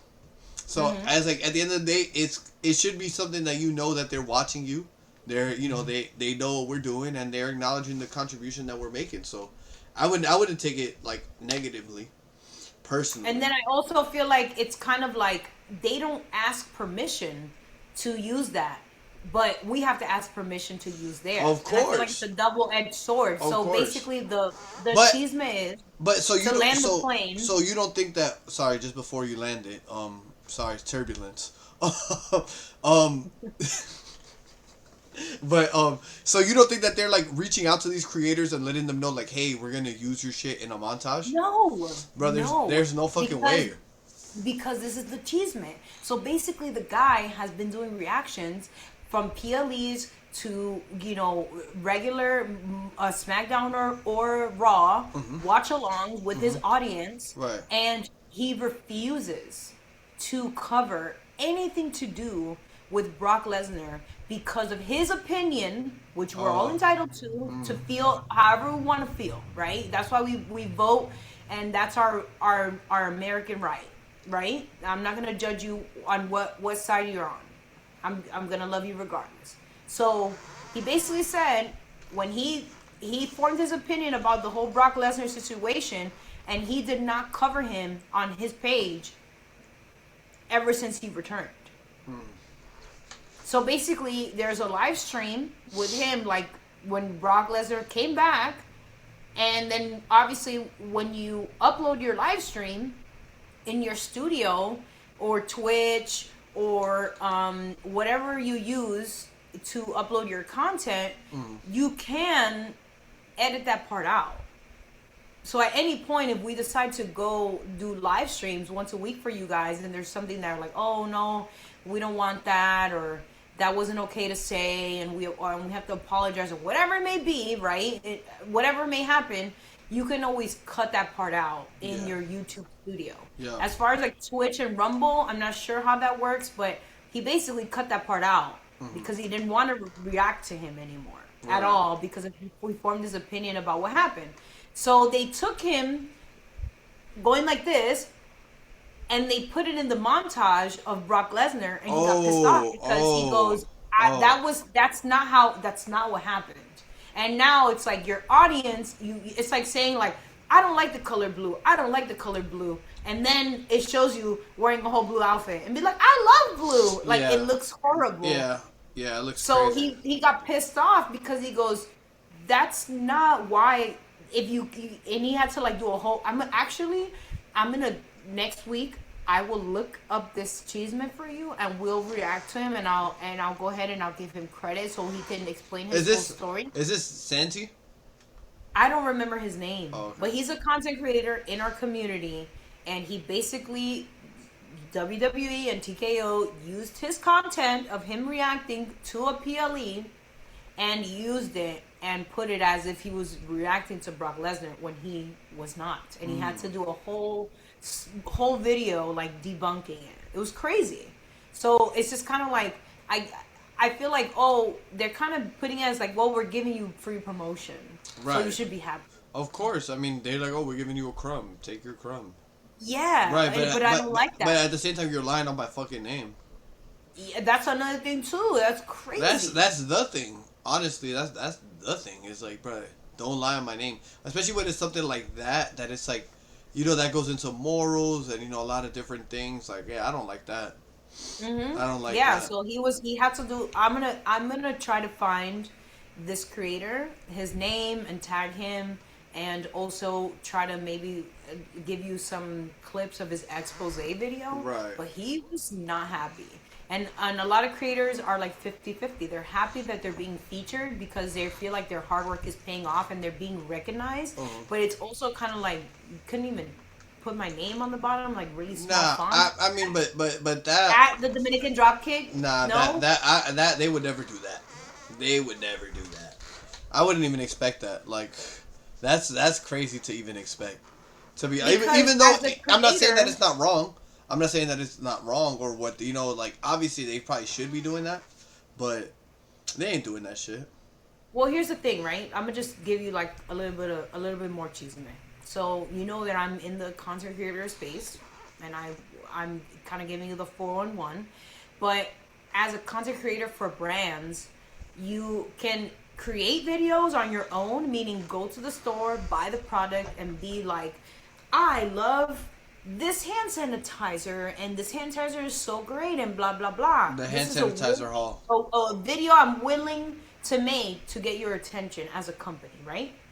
Or the company could be, hi, the Dominican Dropkick. We would like for you to feature our product on your 5-second ad on your next video, which is why you see people doing like, this portion of the video is sponsored by BetterHelp. Mm-hmm. It's a collaboration that they're doing, or B, meaning for free, no money was exchanged, They're just trying. product, They're trying to get their or attention. they're getting money for it. That's And like it's, the Dr Pepper girl, right? oh, I don't know about the Dr. Pepper girl. She made like this video on Instagram where she was like, "Oh, I think I have a jingle for Dr Pepper," and she was like, "Dr Pepper is good," and then they picked it up and they like put it in their ad and bro, they brought her Okay, so to Super Bowl and when it everything. gets to that, right? As a content creator, you have a right. So you can say, Dr. Pepper, you want to use my content because it's going viral? I need a check. And if you're not gonna willing to pay me for my content, you cannot use it. And Right. that is legal. Like you can hire a lawyer and sue them. Of course. And so that's where I feel like we're at as Pat McAfee wants to call us the IWC. So either you can lawyer up, but it's gonna be expensive. And at that point, is it kind of worth it? I mean, Or no, do you, because I mean, are you just okay with getting a little bit of clout? I You mean, know? it depends, bro, because that little bit could lead to more. But then also too the thing about like where we're at is like honestly, it would kind of be counterproductive for us to start working closely with any wrestling company. Because at the end of the day, if we're building something off of our opinions on shit, our opinion is going to be different if we're personal friends with Roxanne Perez. Oh, You, like our opinion is now gonna be of biased. course, because it's like, bro, like, man, I was backstage and I had catering and it was awesome and like, everything that they do is gonna be good. You get You know what I'm what's saying? funny is that. All right, I'm gonna give you a little bit more cheese, and then we're gonna go to this clip. But I recently got a collaboration where the company gifted me the product, Mm-hmm. and I had to sign a contract, Uh-huh. being like, this is what I'm gonna post, this is what I have to say, and if I have anything negative to say, like let's say I try the product and I get an allergic reaction to where like I gotta go to the hospital or something, like it didn't work out for me, right? Or I don't like the product, I'm not allowed to say that. And I had to sign it because obviously I wanted the product, and thank God it worked out. Like I like the product. I'm not gonna endorse something that I don't like. But they basically said in so many words in the contract that if you don't like it or it didn't work out for you, that you're not allowed to post anything negative. Right. I was like, yo, this is crazy. Right. But I Because mean, you're gifting me the product to give you my on professional opinion. right, but then it's like I can't do that. Yeah, but thank God it worked out, and I actually really liked the product, and I actually used the product. Right. So I actually recommended it to a lady in yoga today. But Look at that. anyways, besides the point. But I just thought that was freaking hilarious. Like you're not allowed to basically give us negative press. Yeah, and that's the thing that's crazy too is that it would just change our opinion. Like it's like it would change our opinion. As much as we would try to say, oh no, I'm gonna stay 10 toes down, bro. You could meet any wrestler that you think is fucking trash, bro. You sit next to a plane with Grayson Waller, and you will leave that plane a Grayson Waller fan. Like, I'm just thinking I of feel like like 'cause guys, at that point you're gonna start getting to know the the person, not person, the character. exactly, and then but that's what every wrestling character that's successful is is that you build the connection with the person. Why did people love fucking Steve Austin so much? Because he was a fucking redneck from Texas, not willing to conform to his corporate bullshit. You know what I'm saying? But it's I like, feel like the Stone Cold character is a lot more relatable, especially for if you look at the whole demographic. I feel like as a wrestling fan, you could come from anywhere, but you know, like a lot of their shows are like in the middle of nowhere, you know, so it's middle of very them, relatable especially during that versus time, like especially during that time. especially during that time. But I wrote in my notes like I feel like Royce Keys should just drop this whole I'm from the hood, I'm broke, I'm from the streets narrative. Like you look where you are. You're on WWE, one of the biggest wrestling promotions that you could. You're at the top of the mountain. You haven't lost. You're not on. You're not on Tubi. Hmm. Okay, you're on national television, and Shout out to Evolve, man. Shout out to everybody on Tubi. you've overcome the odds. Right. You know what I'm saying? So I just feel like them playing on that storyline over and over, it's it's not relatable. I don't know, but I feel like Because the average, I could be wrong, but the average fan that's a wrestling fan, it come from everywhere. right. It's not necessarily like their target audience is not people in the hood. Okay, but the thing about it is with that can be a crossover. The wrestling always wants the hood. That's why they push Jade so much. That's why Bianca. Not saying that they're not excellent athletes and don't deserve it, but that's why they put these people in those. And on top of that too, with Royce, I'm sure that this isn't gonna be for long. This is just gonna be right now so that the people can get to know him, people can get to know his story, and connect with them. And on top of that too is like, bruh, this is what fucking hip hop music has done for 50 years. They sell, Wait, okay, I they agree with sell you. culture to the middle of America.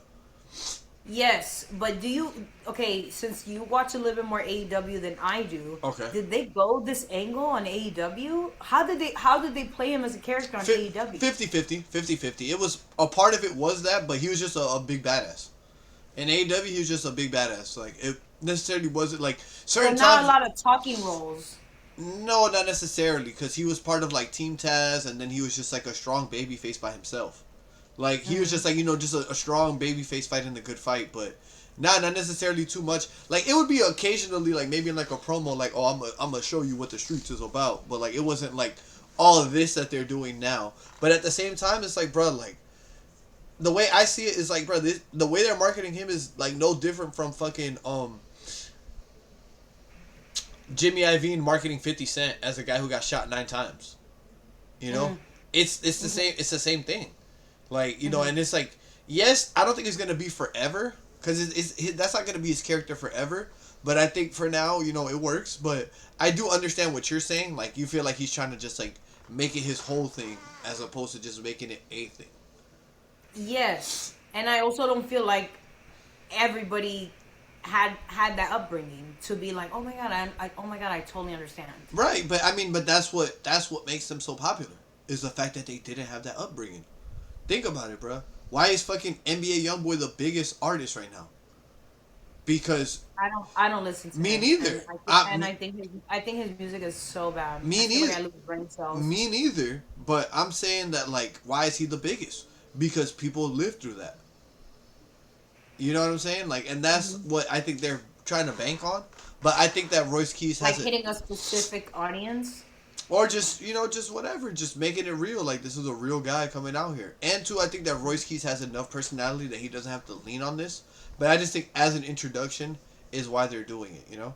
And two, WWE is really learning how to market black single stars, top single stars. They're kind of just learning that. Like they haven't been doing this for long.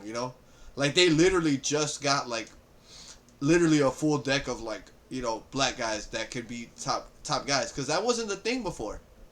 Even go back 4 years ago, that wasn't a thing, bruh. Now it's like You look at a Trick, you look at Oba, you look at Javon, and you see a world title. There wasn't a lot of black superstars at that time that you could see world title for at that time. You know, outside of like, you know, and to even talk about the New Day. You know what I'm saying? It was really just them, and they really started that. You know, like they really started that.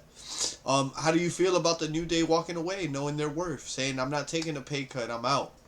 Actually, I have a bunch of like clips of that. It's like queued up, So but it's just a little bit confusing because like it just kind of came out of nowhere to me, and I also feel like they weren't writing them the best. I mean, we got rid of the New Day, yeah, but we still have Grayson Waller. they're booking them. Like, They're booking them hard. somebody please, like Yeah. get in there and like fix this. But it's crazy because it's like New Day, but they wanted to keep New Day. They wanted to keep them, but New Day was like, "Yo, I'm not staying for that bread. Like I've earned this bread." Because you gotta understand too, bro. Like pre-pandemic, pre-Cody Rhodes coming back, bruh, They were the ones like carrying the torch. they kept the lights on. Right. Pre-Bloodline, before the Bloodline, brother, New Day was everything in WWE on WWE TV. Literally everything, bruh. From the matches, from the segments, from the merchandise, like they were running WWE. You know. So it's like Crazy how things change. so whatever money that they were getting, they earned. And on top of that too, I'm sure that their deal was structured from the Vince era. So I don't know, you know what I'm saying? So I don't know if you know, Triple H has something to do with that, but I'm sure that the original contract that they were negotiating off of, this was like Vince numbers. You know, numbers that Vince was giving them. And I'm sure that Vince pays better than TKO or paid better than TKO just off of the fact that like he didn't have to deal with them, you know? So I think that also goes into it.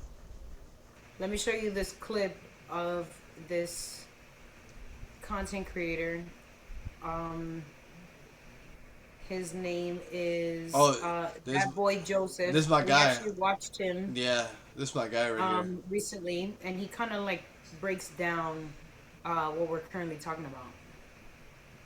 Yo, you greedy, dirty bastards. Now that everybody done grieving, can we get to the nitty gritty of this fucked up situation? Because it is a fucked up situation, G. Because how the fuck do we go from 8 months ago, they signed a contract extension September 2025, a multi-year contract extension, to them now leaving the company because TKO approached them to restructure their deal. Let's be honest, the whole restructuring could have been a fucked up situation for both of them. Because we got to remember how TKO do their contracts. Less money up front guaranteed, more money through bonuses. If you need proof of that, just look at the TKO earnings from last year. Less money for salaries, more money through bonuses. But what else could have been in that contract that made them say, fuck no? Aside from the less money guaranteed, more money through bonuses like appearance, TV time, it could be that TKO want full control of their IP. Yep. We got to remember, the New Day is mainstream as fuck. Yep. We got to think who these two individuals is outside of the WWE. Not only are they tied to the wrestling community, you got the anime community, the gaming community, the sneaker community. And maybe TKO wanted a hand in everything they did. Just like what happened when TKO signed Logan Paul. It was a partnership. To throw the Impulsive podcast under the TKO umbrella. But that makes me wonder, what the fuck was in that contract for two WWE veterans, trailblazers, Mount Rushmores in their genres, to leave behind all the hard work they created in their company? TKO some nasty motherfuckers, G. TK. All right, shout out to that boy Josh on Instagram. Go ahead and give him a like and a follow. And it's just like once I saw that video, it kind of made sense because as somebody who's in the industry, right, which is one of the reasons why I haven't really sought after leveling up in that direction as of yet, because I do have other makeup artists who let me know that once you get signed to an agency, they control everything. Of course. So even though they've never met the client that you've been working on for 15 years, you're not allowed to do their makeup anymore. they have to go through the agency now, and they take a cut of whatever you do, even though they never facilitated that deal. And I have a feeling that this is what is going on. That's the same thing with DJing too. With DJing, they have these agencies that get you gigs every week, but you probably make less because it's like you're getting the bookings through them, you know. But then at the same time, it's like, you know, you have a warehouse of equipment that you don't have to necessarily buy, and you know, different things like that. But what he's saying is true, because think about it, like Xavier Woods or Austin Creed, he has the up down down, where that shit was huge. You know, that shit is literally like, if you think of anything to do with video games and wrestling, it's... What's the up down down? So basically what he does is he gets all the superstars together and they play video games, like, and like, you know, he'll interview them and they'll play, like, they'll have like tournaments of like games. The New Day does this. Xavier Woods specifically, not Kofi. Okay. Just Woods. So as a separate venture, so kind of how Sheamus does his workouts. Yes, exactly. But instead of Sheamus being like, "Hey, this is Sheamus with my workouts," Xavier Woods is like, "Hey, this is Austin Creed with up down down." So he's been marketing his name outside of WWE for years. So and they probably don't like that. Of course because they don't. Now this is all making sense because Sheamus, I don't know if that's his real name, but he says it on his YouTube channel. But it's not Sheamus workouts, it's Celtic Warrior. Yeah, exactly. Because it's certain things that they own, certain things that they don't own. It's like also too. I'm sure that when they tried to sign Xavier Woods back as like a media thing only. Yeah, they more just like a character, not a wrestler. They tried to sign the show, the up down down show, and they tried to keep him for all that. But now it's like he can take that, and then he can take that and move wherever he wants. So it's like it's a 50-50, but so they're basically trying to take anything that you have and take ownership over anything that you have outside because they feel like you got it because of them. That's why you have to change your name. That's the reason that you have to change your name, because it's like they feel like, bro, like you can go somewhere and crush it, right? Like let's say you're a WWE superstar and then you go on a fucking hosting like The Voice, right, or some shit, you know, and you crush it, bro. Like you're one of the people's favorite hosts on there. You're America's loving you. They're like it. Of course, it was your personality that shined through, but they're gonna say, oh, that's because you're a WWE superstar. That's the only reason that you were able to get this success. That's why you have to change. That's why you can't keep your name from the indies, because they don't want you to continue to build yourself using their platform.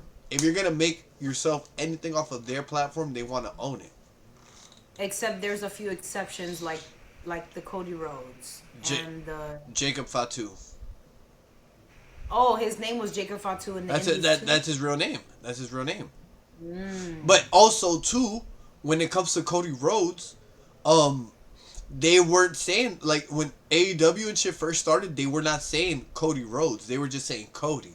And on top of that, too, how they would say it is when he would bring out Brandy, they would be like, Cody and Brandy Rhodes. Like, so there was stuff that there was hurdles that he kind of had to go through to be able to use the Rhodes name. So that one is a little different, but Jacob Fatu got to keep his name from the indies. There's a lot of people who get their name changed. Like Javon Evans on the indies, his name was Jay Malachi. Oh. And yeah. So that's what they do. That's the first thing that they do is change your name. The first thing.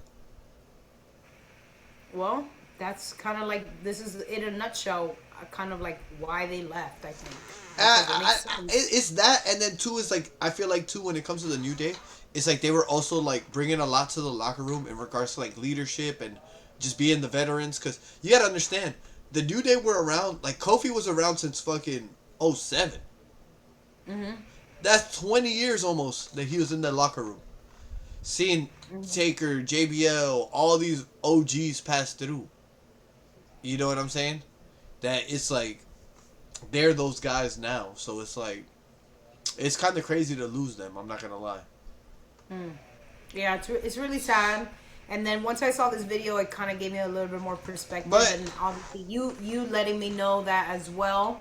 Like, they basically don't want you to own anything. And that's really sad. Yeah. But too, it's crazy because it's like, they literally just like gave them to AEW. Basically. Basically. You think they're gonna go? Of course. Why wouldn't they? They have all these matches waiting for them. They have So FTR, he's gonna pull Young Buck. Tommaso. Of course, Young Bucks versus New Day is like a match that people have been waiting for years. Like literally, because at one point, like, So then why didn't WWE book that? because the Young Bucks created AEW, they would never sign with WWE. Oh, the Young Bucks is a group. I thought you Yeah. meant like young wrestlers. No, Sorry. the Young Bucks are attacked. Sorry. Okay, so basically, in like, I don't know the exact year, but basically what happened was there was this group called the Elite. The Elite was the Young Bucks, a tag team, Cody Rhodes, Kenny Omega, Hangman Page. Everybody who started AEW, basically, right? So the Young Bucks were known as the best tag team in the world. The New Day were known as the best tag team in WWE, which would make them the best tag team in the world.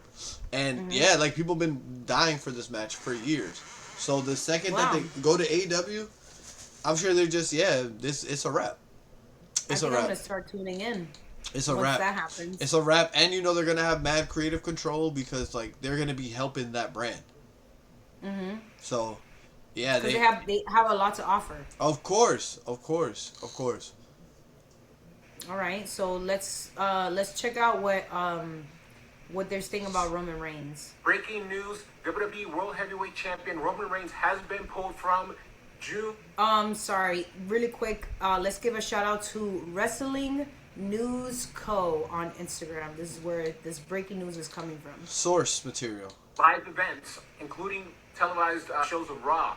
It's interesting because Roman just recently said that fans would be seeing him all summer. That basically he'd be appearing every week or almost every week. That's what he said. That's not the case. Something has changed. He has been pulled from the following shows: June 1st in Turin, Italy; June 8th in Paris, France; June 15th is in Baltimore; June 22nd in London. And the promotional graphic on the WWE.com website no longer has Reigns on it. And now it's just CM Punk front and center along with other stars from the brand. So what exactly happened? No idea yet. WWE hasn't said anything. Roman Reigns hasn't said anything. Whether it's a contract issue, an injury, or just something else, whether he asked for time off, who knows? But there were rumors about his contract expiring around WrestleMania. But those rumors quieted after he won the championship from CM Punk. So again, who knows? Maybe it's something else, but it'll be interesting to find out what's going on here and why all of a sudden Roman is not going to be on the shows in June. Now again, plans could always change. He could always be added back to the card. Let me know your thoughts on this and your thoughts on the state of WWE. Break. All right, so shout out to Wrestling News Co. What do you think about that? So now I'm more convinced that Jacob is going to win because at no point are they going to have a pay-per-view in another country without Roman Reigns being the champion. I don't know, because Clash at Italy, he doesn't have to defend the title there. They could just figure something out.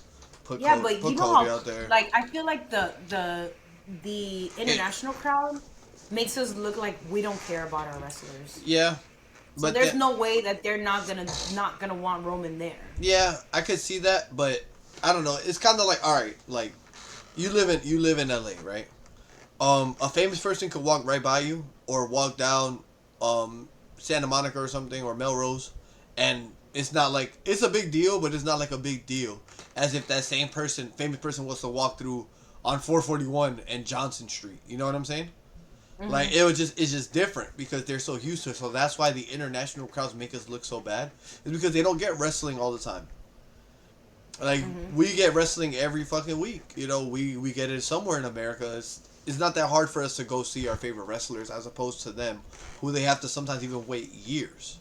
You know, even Canada gotta wait like years sometimes. But it makes me think that is Roman having some contract issues or what's good? Because it's like, is the money not adding up for Roman? Because I did hear someone say that there was a top talent, a heavily pushed talent that took a 50% pay cut. I think I have that here actually. Longtime WWE employee says that he was let right go. here, look, top WWE star was asked to take 50% pay cut last week. Mm-hmm. And it says, it's actually from the same source, Wrestling News Co. pretty majorly pushed WWE talent was reportedly to ask to take 50% pay cut last week and agreed to the new terms per PW Insider. The discussion reportedly happened roughly one day before Kofi Kingston and Xavier was departed WWE after being asked to restructure their deal. First off, So do you think it might have been Roman or think it fuck might be no. CM Punk? Fuck no. Everybody's thinking that is Rollins. Really? That's the only person I know that loves WWE so much that would do it. Punk would not do it. Punk would not do it. Roman He would just leave. Yeah, Roman wouldn't do it. I don't think Roman would do it. I don't think Roman would do it either because he has so much, so many things going on outside of WWE, that he can kind of like, he is like the next Rock. He can be featured in movies and TV. commercials and do other things and just stop wrestling and he'll still be able to feed his family, you know? Yeah, of course. So, as far as Seth Rollins, I could kind of see it because, like you said, he loves WWE, but he also has a kid, and their kid is very young. Mm-hmm. You know, And it's not like for example, right? It's not like Roman because Seth doesn't have so many things going on outside of WWE, and he also both of them are wrestling. So him and Becky are wrestling. Mm-hmm. So their paychecks are tied. I was gonna say if that Becky was doing something else, then maybe it'd be a little different. All right, who do you think is getting who has a bigger contract, Seth or Becky? Oh, Seth. You think so? I mean, as a woman, like I love women, but I'm also realistic, and I just feel like due to hierarchy and just how this country has always been ran, women always get paid less. So I don't see her getting paid equally as her husband. And as much as I would like that, I would like more equality. But she's also corporate, you know. And they're both top. They're both top guys and girls. You know, so it's like it's tough to say whose bag would be bigger. But I don't know. Everybody's saying that it's Rollins. Like, oh, for sure. I feel like men just in general, whatever sector that you work in, I feel like men always get paid more than women, and that's just reality. Yeah. Like, but yeah, that's crazy though, bro. Like, I don't know if anybody could make me take like if my job was like, hey, we need you to get 50% less, bro. That's 50% chance that I'm. That's 50 fuck yous because I'm leaving. Like, you crazy? I feel like if I was put in that predicament, I would take the pay cut. I would say it's like escaping a domestic violence relationship. You don't want to keep getting hit, so you agree with whatever that person wants for safety. Then you start building your nest egg to get the fuck out of it. And that's what I would do. I would take the pay cut, take my money, save as much as I can, cut costs wherever I can, even if whatever it may be. And when I have enough money to bounce, I'm not even gonna let you know. I'm just gonna leave. Right. I don't owe you that courtesy to tell you that I'm leaving. Right. I'm just gonna one day I'm just not gonna show up to work, and that it is what it is. No, I hear you. And now you gotta refigure out your show. Yeah. Cause I was opening the show and I'm not here. Yeah. I didn't make it to the next city. Right. And that's how I would do it. Right. And I would just do something crazy. But that's the Aries in me and how I would do it. 50% is crazy though. That's insane. It is crazy. So I feel like if I didn't have money saved up like that, because you think about it, like they pay for their own travel, their own hotel. Right, but they're also cars, but they're also writing food. that off. But they're also writing that off at the end of the year. Let's not get it they twisted. also write that off, but still, like, you're paying for it. Are they in the position to be able to spend money for their expenses and save money? Or are they living paycheck to paycheck? Are they breaking even? Bruh, I don't know, because I feel like if you're living paycheck to paycheck with that type of contract, I don't know, it's a tough thing, bro, because even like the merch is like, you have to sell a certain amount before you can even start to get paid on it, you know? Oh, see, I didn't know that either. Yeah, it's like basically. I thought they get a percentage of like ticket sales. I thought they get a percentage of like action figures and deals like that, like Martell. You know when they make those Mattel, the yeah, toys, yeah, something like that. I don't know. Mattel. That might be a little different. That might be So a it's little just like different. things like that. I'm like, But I I know mean, for I a would. fact. I know for a fact that you have to sell a certain amount of merch to even make money on it. That's crazy. No wonder Danhausen was like, buy Danhausen T-shirt. Of course, he's probably like, yo, I'm trying to hit my quota. But it's That's all right. hilarious. It's all right because watch, once Danhausen starts to make too much money, we gonna see him a little less. Well, look at this person. Is Ishan. This is the person's name. I'm sorry, I cannot pronounce What it. is But this? shout out to you. It says if Roman leaves WWE, it's over for this company. Uh, Trainer TY86 says the ultimate wish is that Shane McMahon inherits all of Vince's fortune and buys back the company. And you know what I noticed? Nick Khan, is it right? Nick Khan, right? Not Tony Khan. no, Tony Khan is AEW. Okay, with no relation, right? Not at all. Okay, I feel like we had this conversation. I feel like Nick Khan looks like Shane, just bigger. Nah, Nick Khan. Right? Nah, Nick Khan looks very Arab to me. I feel like they look like they could be like. I thought Nick Khan was Shane McMahon for a long No, time. hell I'm no. like, that's not him. Nah, Shane. He looks like him. It is funny that somebody says that, bro, because when Shane was in WWE the last time, niggas could not wait for him to get the fuck out. Oh, when he like tore his ACL. At No. WrestleMania in So Los Angeles. 2 years before that, Shane McMahon was all up in WWE and like he booked himself in like the final four of the Royal Rumble and like eliminated mad people and like Vince got pissed and fired him and yeah. Shane McMahon, It bro. was a storyline or No, Shane McMahon was literally like booking himself like crazy, bro. He would book himself with like feuds with Kevin Owens and he had AJ Styles' best WrestleMania match. Like Oh my god. crazy shit, bro, crazy shit, bro. Where he was saying, Wow, I he was didn't know that. yeah, bro, and like, yeah, Shane was tripping when he came back. So I bet you opened those replies. I bet you they're saying, "You sure?" Let's see what they're saying in the replies. I want to see. Oh, Triple H should be in charge of creative with input from Shane, and not more morons like M. Hayes. Who's that? Michael Hayes, the guy that said the thing about Chelsea Green. Oh yeah, I don't like that guy either. The best person for creative would be Paul Heyman. Absolutely. And then someone said yes, please. So I guess they're agreeing. Damn, with this I guess they're agreeing. That's crazy. The best, Yo. the best case scenario. Now the one thing about wrestling fans is, bro, we got the most we have the most short-term, long-term memory. I mean, Like wrestling fans will remember a fucking camera cut from fucking 2015, but then they won't remember how Shane McMahon was being a fucking terror to the WWE universe when he was here. It's That's crazy. hilarious. That's crazy.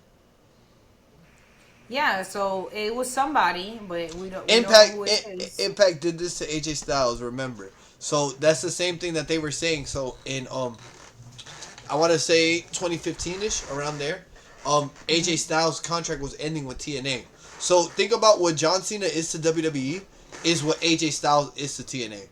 Like Yes, they were kind of like when they did his video segment, they were talking about that. they literally you cannot even the gear that AJ wore for his match against Cena, that was throwback to his old gear.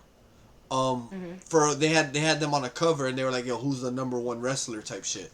But yeah, that's the same thing that they did to AJ Styles. They tried to get him to take less money, and he said no. And then he went to New Japan, and then literally like fucking reinvigorated his career and got to WWE, and then that's how all this shit happened. Wow. TKO.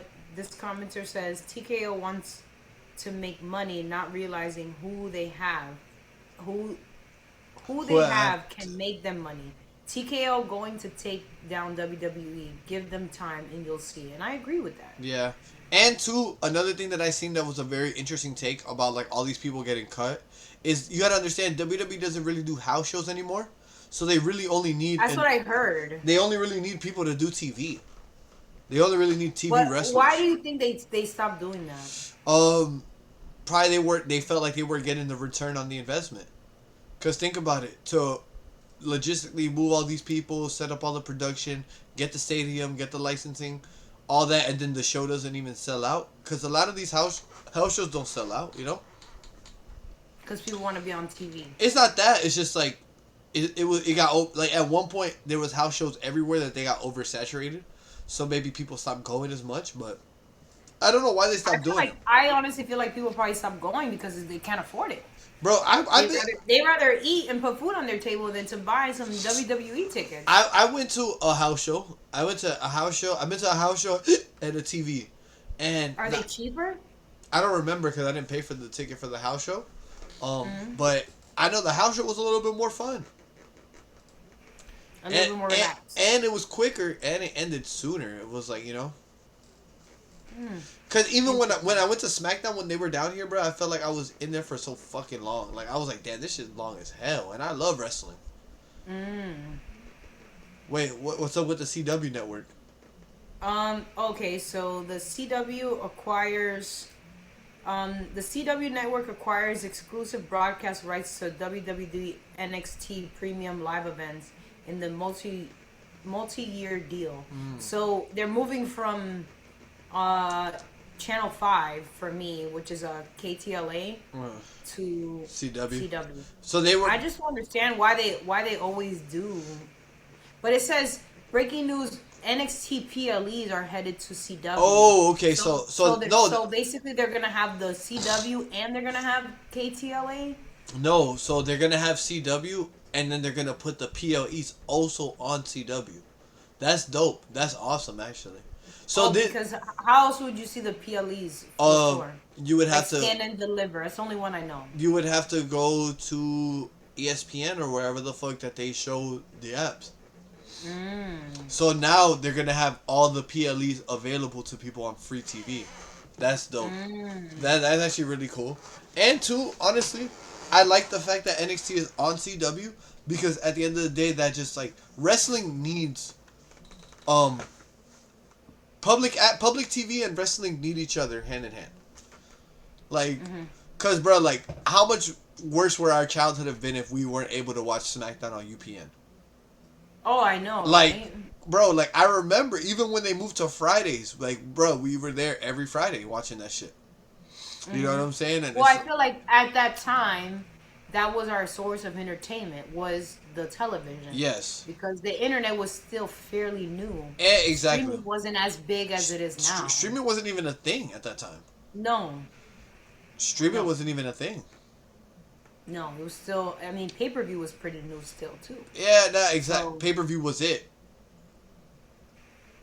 So yeah, so it says.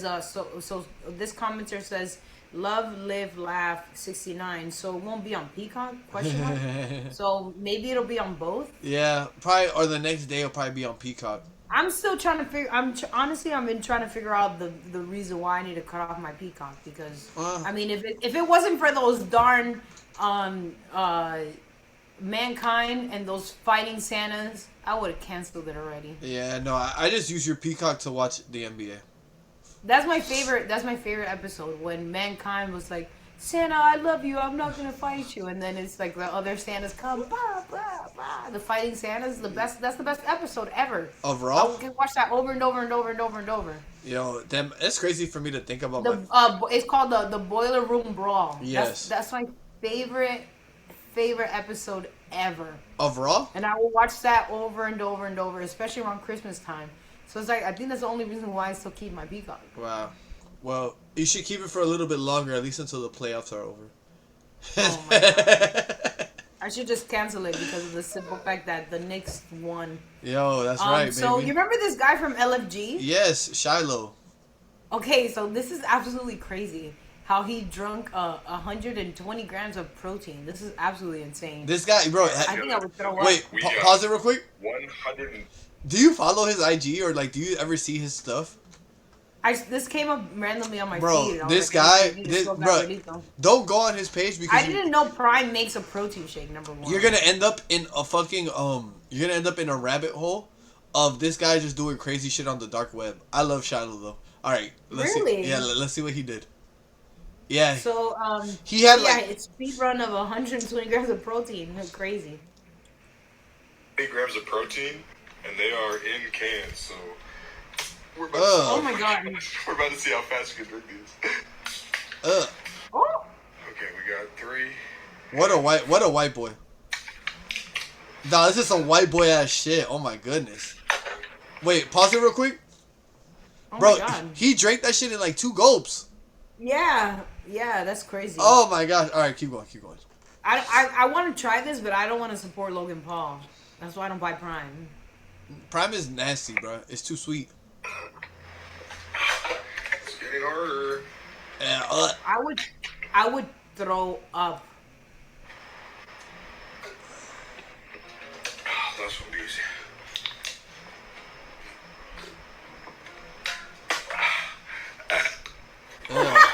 Wondering why I'm shotgunning protein shakes at like midnight in the trailer park.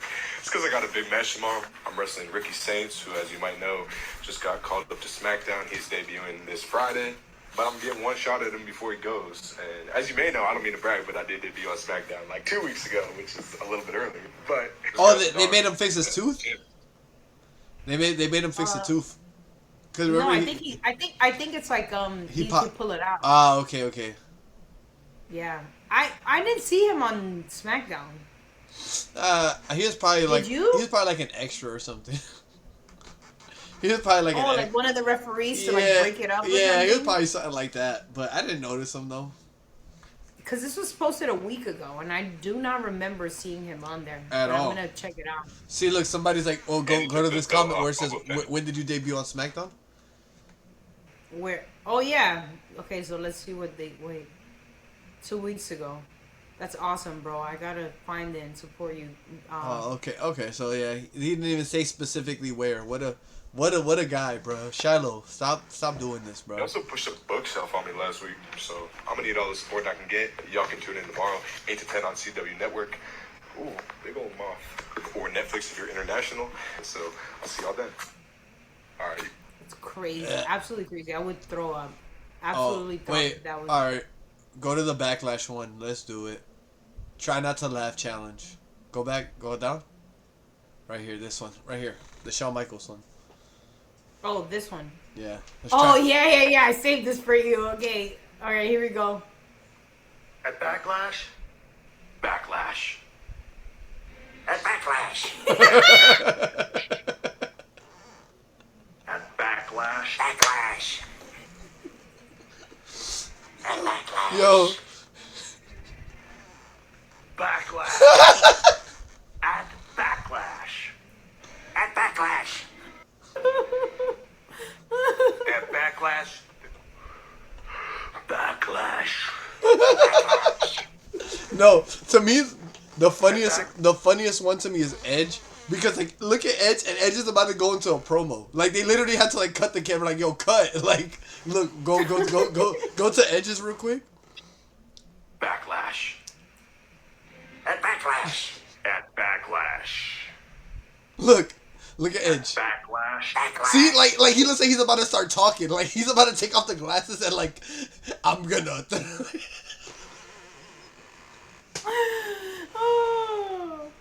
Oh my god.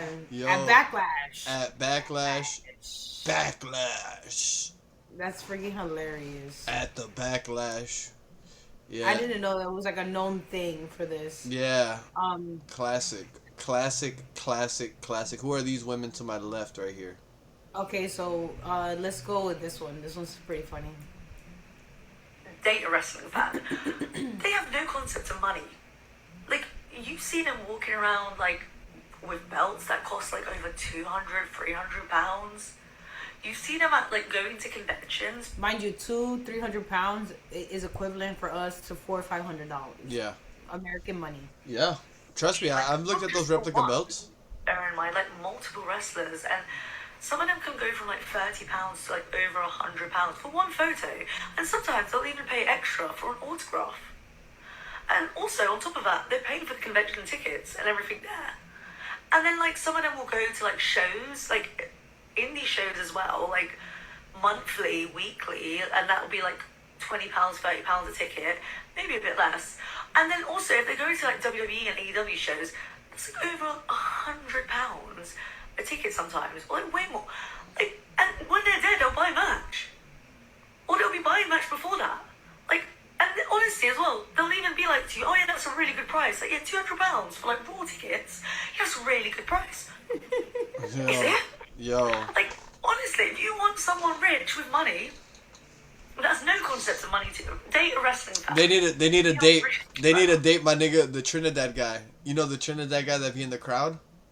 No. Big Trini. He hasn't been around. He hasn't been around for a while actually, but he used to. The only person I remember is Green Shirt. No, guy. he was going tit for tat with Green Shirt guy. I can't lie. He was going tit for tat because he was there for a minute. I don't know what happened to him though, but we haven't seen him in a minute. But wherever you are, Trini wrestling fan, we love you to death, my brother. We need you back outside, bro. We're literally we need you back outside, bro. Every pay-per-view we look for you.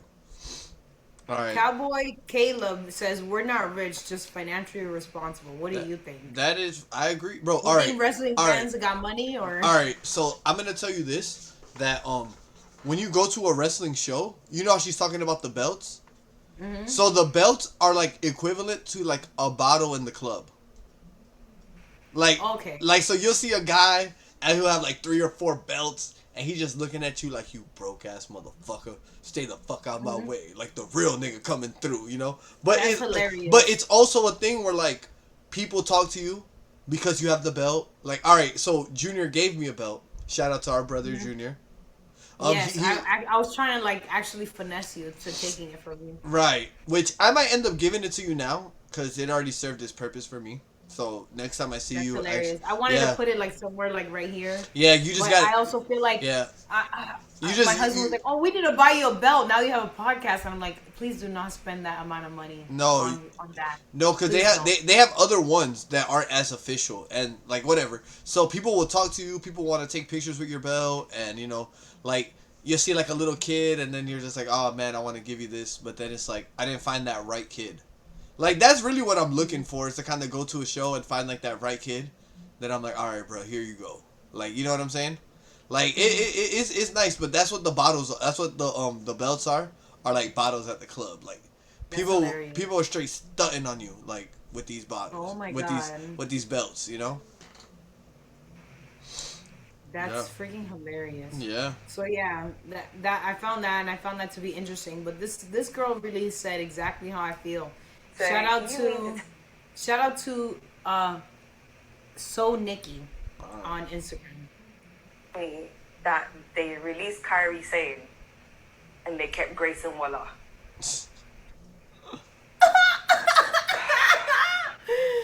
So you mean to tell me exactly?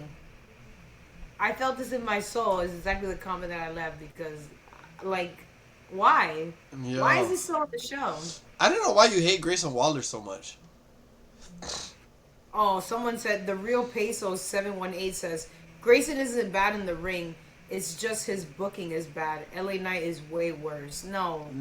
Bro, Grayson Waller is not bad in the ring at all. He's actually very athletic and has a good moveset. He's just booked horribly. He's booked so bad. Okay, so I want to know who this is. A longtime WWE employee says he was let go by the company after 25 years of losing. Hold on, I can't read this. This is the production guy. Gavin O'Shea O'Shea 25 O'Shea. Yeah.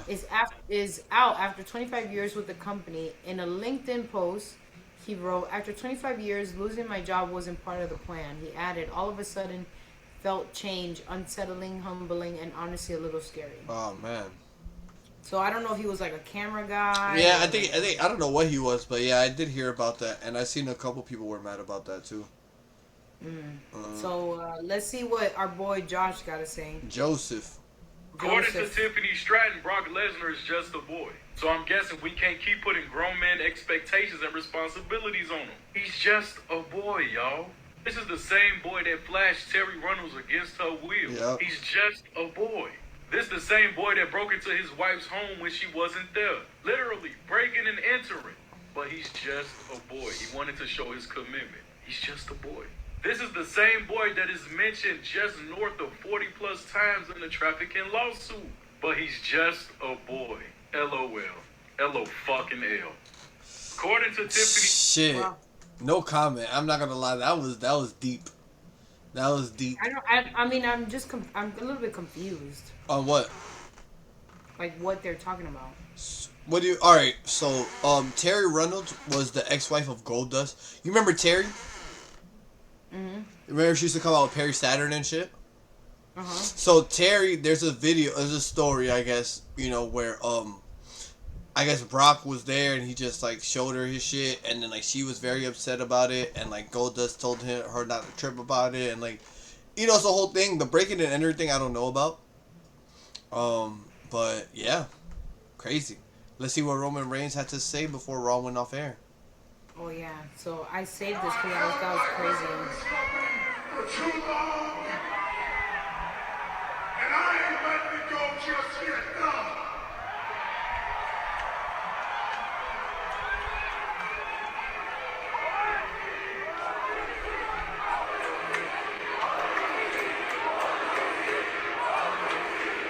It's kind of hard to understand what he's saying, right? Yeah.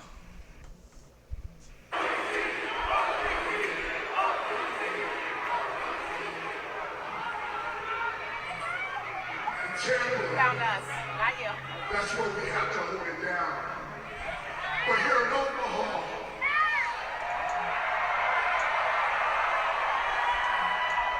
this is where we realize what has to happen. At Backlash, I will be Chicken's ass. At Backlash, and still, at Backlash, you're looking at the head of the table and the tribal chief above all.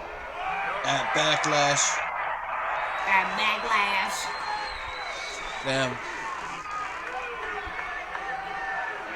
Crazy.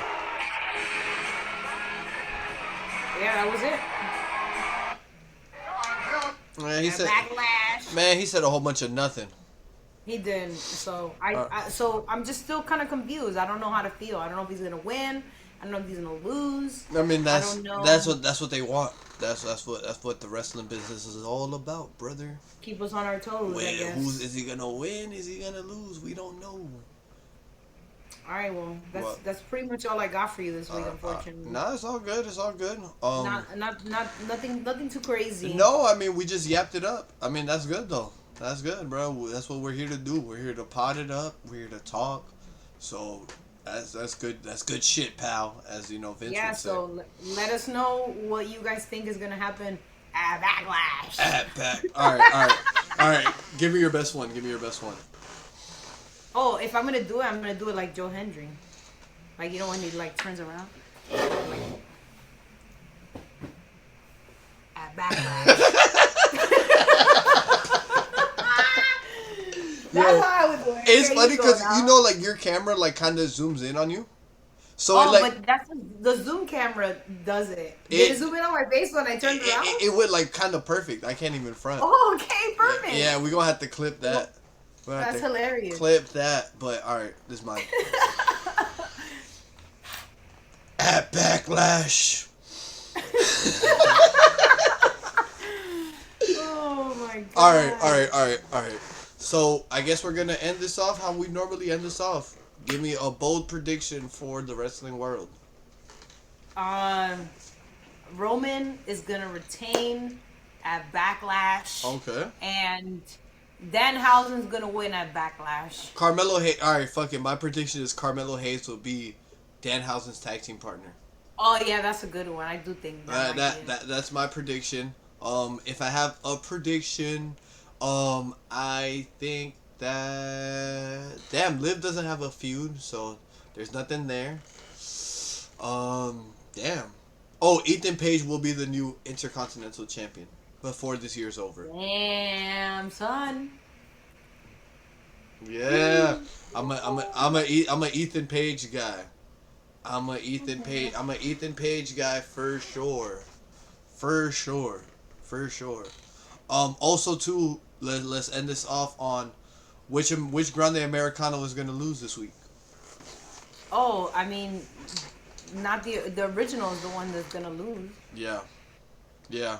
I feel like him and Los Hermanos need to take off their mask and just That's it. go somewhere. That's it. Oh, Right. not wrestling related, but I know you guys are gonna be watching UFC this Saturday. So who you got?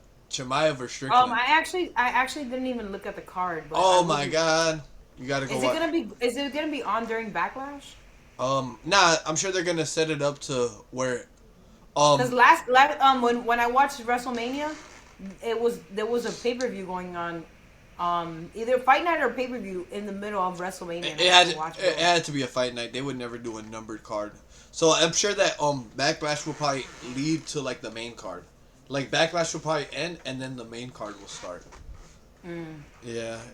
Okay. But yeah, I'm excited though. I'm excited for this Saturday. It's gonna be a nice TKO Saturday, you know, where they just take over my Saturdays, you know. I love it though. But alright sis, I'm out of here. I love you. This was I love you. This and was fun. We love you guys. And don't forget to like, comment, and subscribe, and let us know your thoughts as well, because we love to hear from you. Yeah. And send us out con mucho amor. That's it. Oh, by the way, Michelle, next week I actually got you a gig. It's on Monday. It's this guy Obafemi. He's having an open challenge. I signed you up for it. So you better start getting in the gym. You better start working out. Cause yeah, I signed you up. Okay, perfect. I put your name. I'll be there. But all right. Let me hit the end button on this. All right, love you guys. DDK. Peace.